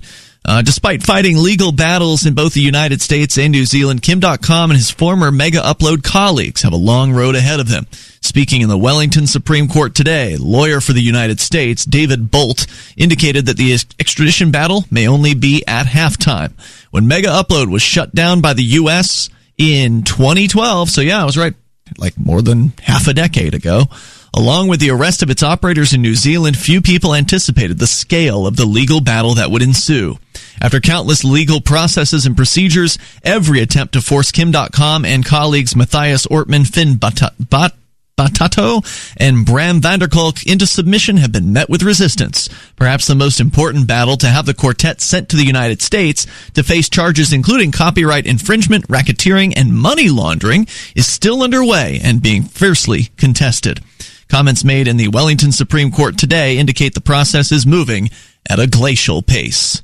David Bolt, the attorney for the U.S., told the court that the extradition battle might be almost at halftime, opening up the potential for years of struggle. Back in July, after the case had traveled through the district court and high court, New Zealand's Court of Appeal ruled that .com and his former colleagues are indeed eligible for extradition to the United States. Quote, "We are satisfied that New Zealand law permits extradition for copyright infringement in the circumstances of this case. That is so although we have held, contrary to previous authority, that double criminality is required in extradition between New Zealand and the United States. The appellants are accused of conduct that, if proved, would establish extradition offenses in New Zealand law," says the ruling. They further say, "A criminal offense is committed by anyone who knowingly possesses an infringing digital copy of a protected work in the course of business with a view to committing any act, such as online dissemination, that infringes the copyright." .com and his co-accused hope the Supreme Court will come to a different conclusion, but according to RNZ, Bolt told the Supreme Court today there's no direct right of appeal in .com's criminal case, since in 2012, when the case began, there was no eligibility for a third appeal in extradition cases. He said, eligibility for a third appeal. He says, "You have said before, if it's not mentioned, we are simply unable to say we have jurisdiction. That contrasts with the civil jurisdiction where there is a right of appeal." I'm lost. I don't even understand what they're saying here. It's okay for us to send Kim.com off to life in prison in the United States because, our laws are fine with that. There's more on the way here. 855 450 free. Like freedom. Don't have a lot of it, but it's what we do. You may need this herbal tea for relief right away, so write this down. DRMILLERS clinic.com. If you take meds, then suffer stomach distress, constipation, indigestion, acid reflux, and bloating, and nothing else helps, get Dr. Miller's Holy Tea or Super Holy Tea, a cleansing, detoxifying herbal tea now available at great rates direct from Dr. Miller's office. Call or click 888-660-7039 or DRMILLERS clinic.com. Hear that? That's the sound of a house being trashed while a gang of thieves ransack the place. And what they don't steal will be destroyed. This year, resolve not to be the next victim of a break-in. Go to faketv.com and discover a device that creates the illusion someone inside is watching TV, even when you're miles away. Security is a mindset, and Fake TV should be part of your security solution. Be vigilant, but not fearful. faketv.com. Since time began, tyrants have taken aim at personal liberties. Now there's a movie that aims back. The government has no more right to tell us what to put in our bodies than they have to take our guns or tell us what books we can read. 6 drug police were eaten by bears while raiding a marijuana farm. On your knees, you dirty hippie! Jesus. On your knees! What's the problem, officer? Today, many cops who enforce pot laws do so only because it provides them with cushy jobs, good benefits, and a chance to push people around. I was an undercover narcotics officer. The drug war is nothing but a farce. The Second Amendment says you got to keep you and your get intact. Guns and Weed, The Road to Freedom. A film by Michael W. Dean and Nima Vadadi. DVD available now at gunsandweed.com or on Amazon. Hey! That's gunsandweed.com. Makes the perfect gift. Remember, that's gunsandweed.com. What do you shop for that you could otherwise buy at Amazon? Pretty much everything, right? Amazon has competitive pricing and they deliver, and that's a big plus. If you could plan ahead in your shopping, would you be interested in saving up to 33%? There's a catch. You have to do your shopping in Bitcoin. But imagine those savings. It's like a huge raise. All you have to do is go to saveitpurse.com. We've saved thousands, and you can too.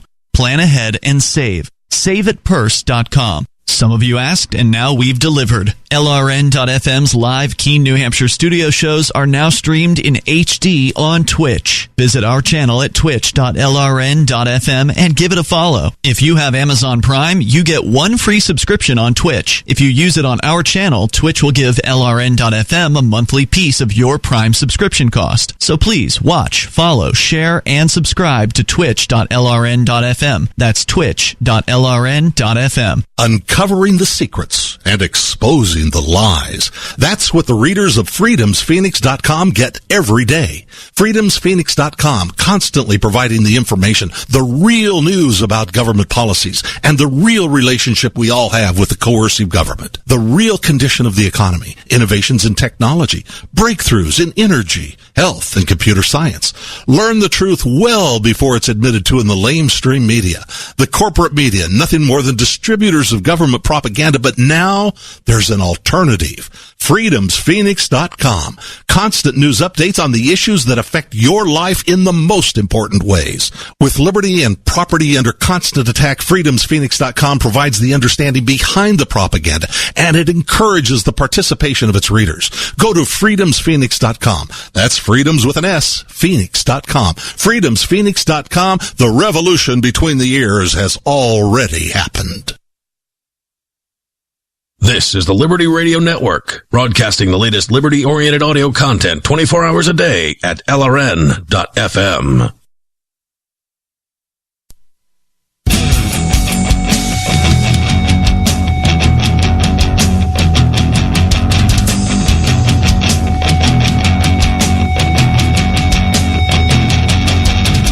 It's Free Talk Live, and you can bring up whatever you want here. Our number is 855-450-FREE. 855-450-3733. Free Talk Live brought to you by the AMP program and listeners like you. Listeners like Arno Stachler, who is a gold amplifier, he's doing $10 a month because he's gold, but all we ask for is $5. And thanks, Arno. Yeah, thank you. And thank you to everybody who either is currently amping or has amped in the past. If you've amped in the past, we sure would love to have you come back. There's different reasons why people stop. Sometimes they're moving from one place to another and they need to conserve as much funds as possible, or they lost their job. There's a lot of different reasons. And so, maybe you spaced out and you intended to come back, but you forgot about it. Well, come on over to amp.freetalklive.com and sign back up, because we sure would appreciate it. It makes a big difference for us when you do that. And as I pointed out, it's only $5 per month. That's, the price of a fancy cup of coffee.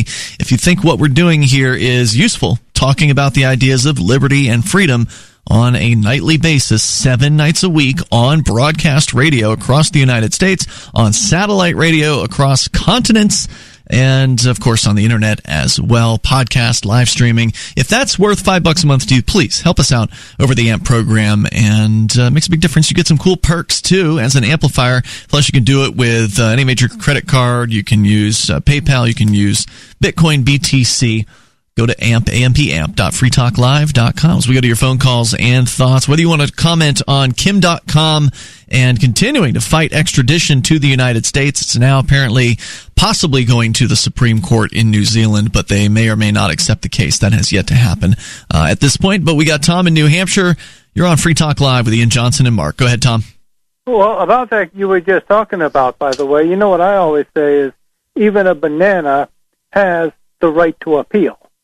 But anyway, it's about the border wall. There's this threat that there's going to be a partial government shutdown because of overfunding of the border wall. They're not going to pass the budget. I heard they weren't going to shut down the government over this. Yeah, well, that was the thing. Trump wants that money for the border wall, but didn't he promise he was going to make Mexico pay for that wall? Yes. So why should Congress be arguing about funding over the wall if Mexico is going to be paying for it? It's a good question. It's one of those little campaign promises that we forgot. Now, in 1996... Mexico is not going to pay for the border wall. That's not going to happen. In 1996, my wife was in the Dominican Republic, and we were applying for her K-1 visa to get moved to the United States for the wedding, and they had one of these so-called government shutdowns. And what that means is that the people who don't work at the embassy, who are going to be not there processing the visa applications, so we got to wait, and then they go back to work, and then they start thinking about processing the visa applications. Then they take weeks and weeks to complete all the paperwork that's required in quotation marks under the regulations that they impose on themselves. They drew that out, but meanwhile, the Border Patrol was still out there. See, the Border Patrol wasn't shut down, so they shut down the permission to the bureaucrats that give permission to enter the United States, but they don't shut down the Border Patrol. That as usual. Yeah. Yep. Take care. That's what they did the last time with the government shutdown. They made sure they had enough cops to tell people that they can't go into the parks, but they had to release the game wardens. They put up a bunch of barriers, spent a lot of time and effort making a big production. This happens every time, by the way. They want to make sure that people think they're losing something of value when they shut down the so-called shut down the government, when in reality they're only shutting down a fraction of the government. Because they only shut down what they claim to be non-essential, and of course most of their bureaucrats are considered to be essential. So it really doesn't make much of a difference, except for in some of these visible areas where, parks are actually somewhat useful, unlike most of the government, so they shut those down. That way people think that they're really losing out on something when the government shuts down. Yeah, it's all for image. The places you want to go that the government owns, those are non-essential. The people that are set there to guard them while the government is shut down are essential. That's what they would have you believe. We continue with your calls and thoughts. The toll-free number is 855-450-FREE. That's 855-450-3733. We've also got the Discord on-air call-in line rooms at discord.lrn.fm. We have Kevin on the line in Virginia. Go ahead, Kevin.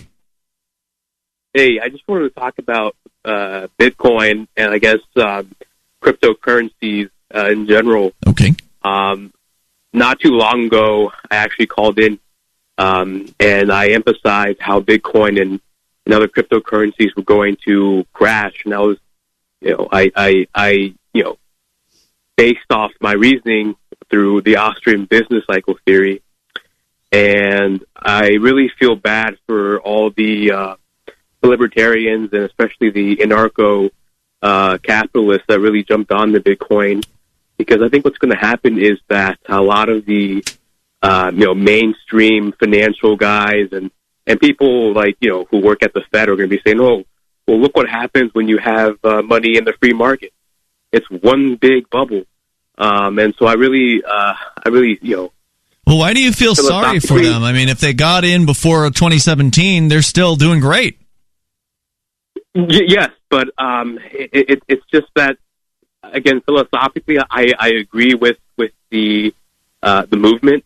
But the economics just isn't there. Money cannot be something that is intrinsically worthless. And a lot of people say, hey, there's no inflation. But that's Bitcoin, what most money is. Well, money has usually been gold and silver, and it's been not in our lifetime. Well, most of the money that people use is inherently worthless. It's pieces of paper that cost 3 cents to manufacture. But we have to remember that we, prior to 1971, we were on a gold standard, and we had paper money, but paper money was used as a money substitute for gold, and gold has essentially. There was a time when that was true. When you mentioned 1971, it's important to note that prior to, I think it was like 1934, after 1934, people couldn't possess gold, really. They outlawed it, didn't they? They outlawed it here in the United States, and that this is one of the reasons that I say that gold is the currency of kings, because if you have gold, kings are likely to come along and take it from you. Yeah, I disagree with the claim that Bitcoin doesn't have an inherent value. It's something that took me a while to really kind of understand, but the inherent value is the fact that it's a money a way to transfer value from one person to another anywhere in the world in basically an instant, securely. And it can't be cracked, it can't be hacked, it can't be taken down, it's decentralized. That's worth something. and the something that it's worth right now is $3,200 or $3,500 per Bitcoin. So it does have an intrinsic value because it's a system that works and it does what it promises to do, and it doesn't rely on the force of politicians and the force of governments to have its value, which is why the U.S. dollar has value. That's through the blockchain technology, though, right? So blockchain is different from Bitcoin. Bitcoin just happens, and other cryptocurrencies just happen to use the blockchain. No, Bitcoin invented blockchain. Blockchain came out with Bitcoin.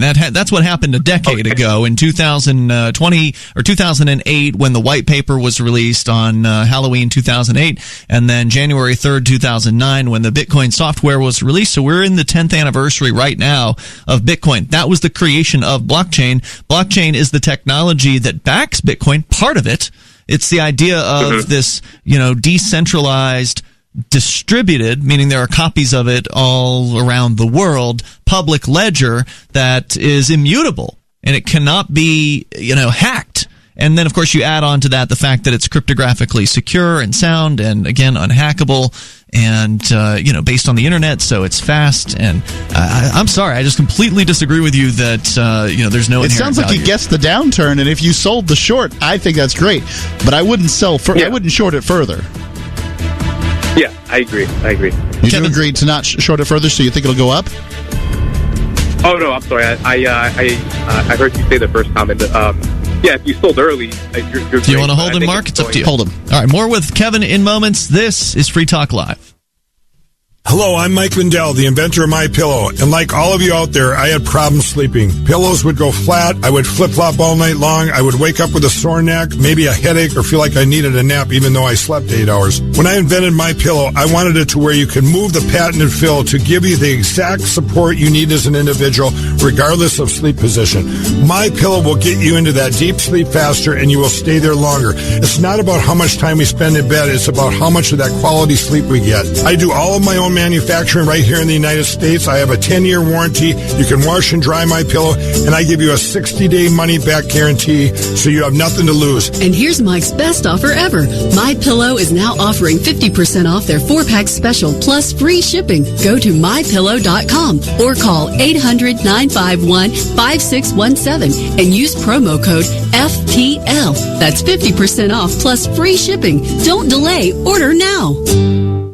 Would you like to get back that full head of hair from years past? Introducing Reveal from GCNlife.com. Beverly Hills dermatologist Dr. Nathan Newman invented Reveal, which contains polypeptides with natural botanicals and no parabens, sulfates, silicones, or dyes for a salon-quality hair growth product. Reveal. Here's Dr. Newman. I have treated a lot of patients who lose their hair and they lose their confidence. We've created a unique set of polypeptides, which we call HPT6. The HPT6 contains the polypeptides from 6 different plants. The scalp infusion treatment should be used on wet or dry scalp. The Reveal hair care system is designed to be used for men and women alike. Get Reveal at GCNlife.com with a 30-day money-back guarantee. So try Reveal today at GCNlife.com or 844-443-6637. Plus a discount up to 25% off for Reveal at GCNlife.com or 844-443-6637.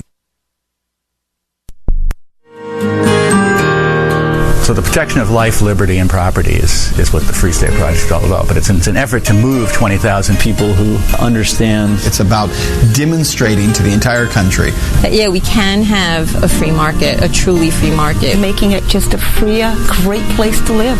It's the world's largest voluntarist libertarian community, and it's only getting bigger. That's amazing, to be able to move to a place where other people passionately believe in being free and independent. What the Free State Project is managing to do, though, is to put their money where their mouth is. It's physically getting up across the country and saying, let's go someplace and let's demonstrate the power of these ideas. There's a lot of kind of philosophy that surrounds liberty. There's a lot of thinking about it and talking about it. But here in New Hampshire, people are doing it.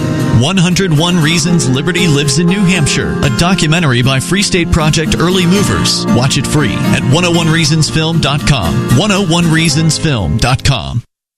So you've heard all 3 hours of the latest episode of Free Talk Live, and you're still hungry for liberty-oriented audio content? Did you know that we have another 24/7 audio stream at LRN.FM? The Liberty Radio Network airs the latest episodes of some of the best liberty-oriented podcasts on the internet around the clock. In addition to recorded content, you'll also hear live shows like Free Talk Live, originating from our Keene, New Hampshire studio. So listen anytime at LRN.FM. That's LRN.FM. Looking for a great real estate investment? Consider New Hampshire, which is ground zero for the Liberty Movement. Your first call should be to Mark Worden from Porcupine Real Estate. He's more than just a real estate agent. He's your New Hampshire concierge. Where are the best places to live? Do you want farm, city, the burbs, or forest? Do you want a duplex or multifamily building so that renters pay your mortgage? There are homes in all price ranges in New Hampshire, and Mark can help with financing too. Invest in liberty and property. Mark Worden can help. PorcupineRealEstate.com.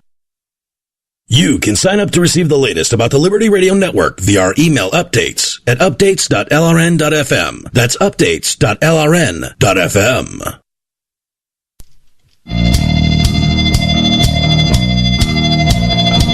This is Free Talk Live. Moments remain. Maybe enough time for you if you get on the line now.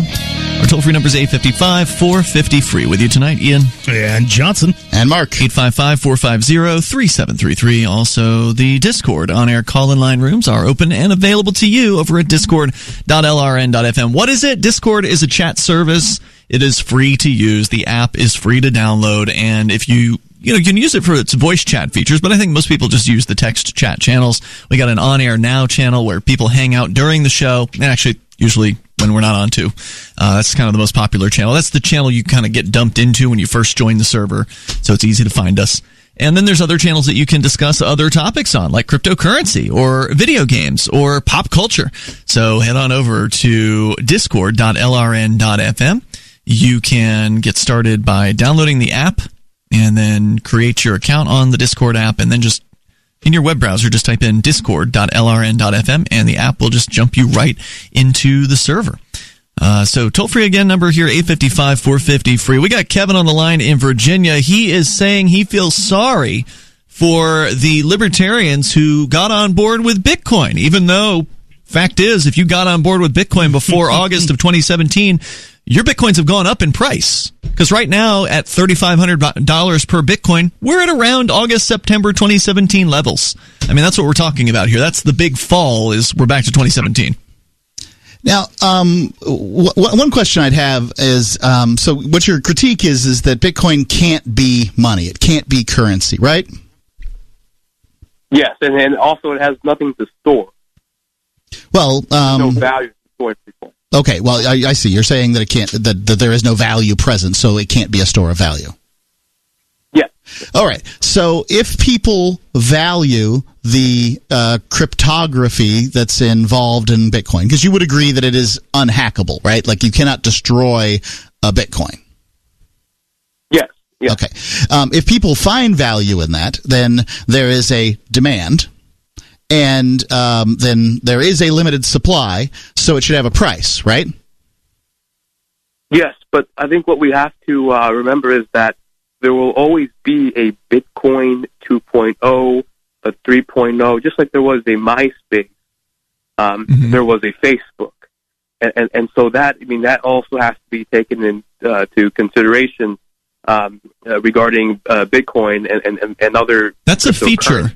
Okay, the fact that the Bitcoin can be upgraded, the fact that there are alternatives, the fact that there's competition, that's a feature. That's not something that people should be afraid of. That's what we want in money. We want money that's going to get better over time, that, is actually going to be competitive with other forms of money to be the best form of money. Unlike the government money, which is just awful and barely ever gets any kind of upgrades. Yeah, I mean, first there was coins, then there was paper money, then there was checks. What is there going to be next? Credit cards? I mean, plastic? I mean, what is this? They just keep upgrading the money. Well, credit cards allow you to pay later. So how am I going to pay for my horse and buggies with this stuff? None of us here are claiming that we would eat some body appendage if Bitcoin doesn't go to $1 million by 2021. Who said that, Ian? John McAfee. John McAfee said that he would eat himself part. Yeah. And none of us are saying that. I wouldn't be able to tell you the price. However, you dodged it when I asked whether or not it should have a value. So what you're saying is that value will be mitigated by more supply in the marketplace by the next Bitcoin, the Bitcoin 2.0, Bitcoin 3.0, whatever the next altcoin is that comes down the pike, which then suggests that Bitcoin does in fact have a value. And if it has a value, it's worth copying and modifying and making better. Yeah, I mean that seems obvious. Yeah. So, I mean, whip out this Austrian economics and show me where I'm wrong on this one. Yes, but the suckers who what do you don't say? Move on to Bitcoin Suckers. 2.0. Okay, suckers. The suckers who don't move on to, right now, let's say we're at Bitcoin 1.0, and then we go to 2.0. So the suckers that Bitcoin Cash exists. So there's Bitcoin 2.0. And it's been taking a huge beating over the last couple of months. Bitcoin Cash is at its lowest point that it has been at in its entire lifetime, which, to be fair, has only been more than a year. It rose 26% today. I feel like I'm having this conversation in 2014. Okay, so Bitcoin 2.0 already exists, and perhaps Bitcoin 3.0 has been. We don't know what those are, though. There's no thing calling itself Bitcoin 2.0, so I'm not sure what you're referring to is Bitcoin 2.0. Well, I guess I'm trying to reference the next level of Bitcoin right now. Well, there may be some technology out there that's better than Bitcoin, but I don't know which one it is, because there's a bunch of different competitors, and right now the market still values Bitcoin more than any of the rest of them. Way more. I suppose. But I think the main thing to keep in mind is that it's a bubble, because it's more than the bear market. Is it still a bubble? Wow. No, it's deflated. It was at 20,000, and so now it's no longer a bubble, or it's 3, still a bubble. It's deflated. It's been. What is it worth? That's what Ian's asking. No, I was asking. He said it's a bubble, and I was trying to clarify. Was it a bubble in December? Okay, yes, it popped, right? So it's no longer a bubble, or it's still a bubble. It's no longer. It's gone. It's no longer a bubble. Okay, so $3,000. It's worth $3,740.51. You're saying it's a floor of $3,000. It's not going below that. It's going to go below that. I'm certain. Oh, it's going below that. Okay, so what do you expect it's going to go to? Well, I'm not that smart. If I were smart, I'd be. Is it going to go to zero? I mean, is it totally worthless? Is it going to go to zero? It will. It will. Okay, well then it will go to zero. He's right about that. The sun will burn to a cinder, eventually, and Bitcoin will go to zero. Humans will be extinct. So, by the way, Bitcoin will be gone. It's been going up while we've been talking. Yeah. All atoms will collapse into one giant black hole at the center of the known galaxy. Not a good your Bitcoin's going to do then, libertarians. But information cannot be destroyed, so it will still exist somewhere. Go ahead. Yes, you guys have to remember that the quantitative easing, or the fancy way of saying inflation, we have 3 of those. Yeah, the burn egg. We have 3 of those, and I think that money, that cheap money, unfortunately, it went into to Bitcoin and cryptocurrencies. Because if you just think of that, is a new and interesting speculation. No, that the quantitative easing in 2008. Now, Bitcoin was that's okay. So I think you're wrong, and the reason I think you're wrong is Bitcoin was mainly the ICO bubble, which is what you're referring to as far as Bitcoin here, because Bitcoin's a doorway into the ICO world. ICO's initial coin offerings. Yeah, these are Bitcoin was in demand for that reason. ICOs weren't popped up by banks; they were propped up by private investors. Well, I think I referred to the quantitative easings because I read an article 2 years ago, a year ago, on Zero Hedge about people taking out home equity loans and maxing out on credit cards, and the students, I guess, whatever was left on their student loans, they would get a refund, and then they would jump on the Bitcoin. So that would bid up the price. So I think that's. But you don't think that was the reason those were news stories was because they were uncommon. I mean, most people weren't taking out home equity lines. Most people weren't maxing out credit cards or taking their student loans. Most people at the time really didn't even know what Bitcoin was or how to get in.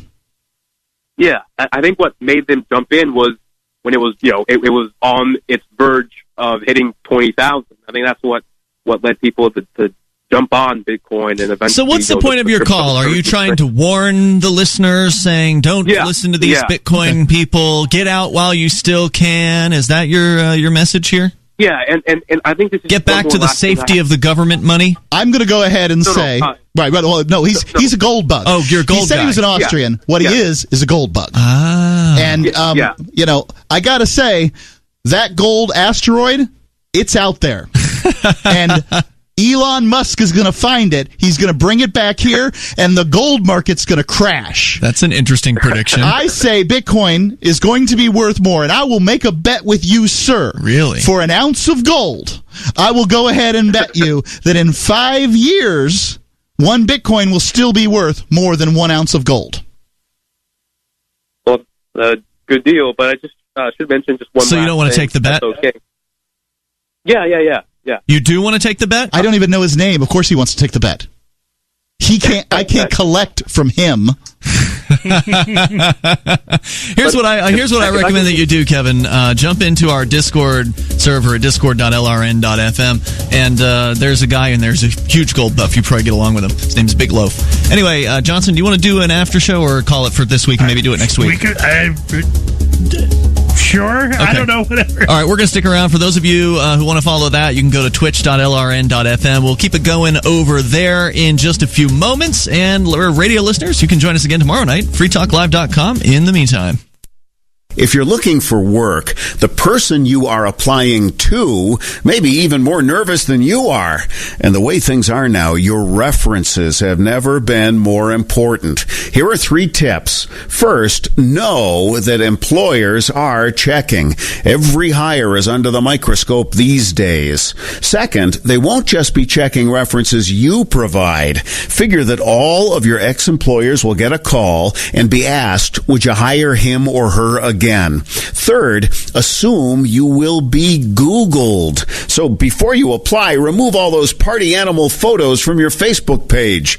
Even if you're not in the job market, effective communication skills have never been more important. With money and attention so scarce now. For more tips for job seekers and getting better results in all your day-to-day communication, hit survivalspeech.com. I'm Holland Cook. Are you tired of governments murdering people around the world? Stop using their money. There is an alternative. Bitcoin is a stateless, free market, non-political currency. Bitcoin cannot be inflated or controlled by any government. By using their money, you are helping the state. Stop doing it. You have an incredible alternative available now. Learn it, use it, spread it. Get started with Bitcoin at bitcoin.com. That's bitcoin.com. LRN.FM is proud to announce our official listening apps for Android and iOS devices. Now you can easily tune into our streams anywhere, anytime on your smartphone or tablet. Just visit apps.lrn.fm or search for LRN.FM in the Android or Apple app stores. Please download, rate us 5 stars, then share the link on your social media and let your friends and family know how you're listening to LRN.FM.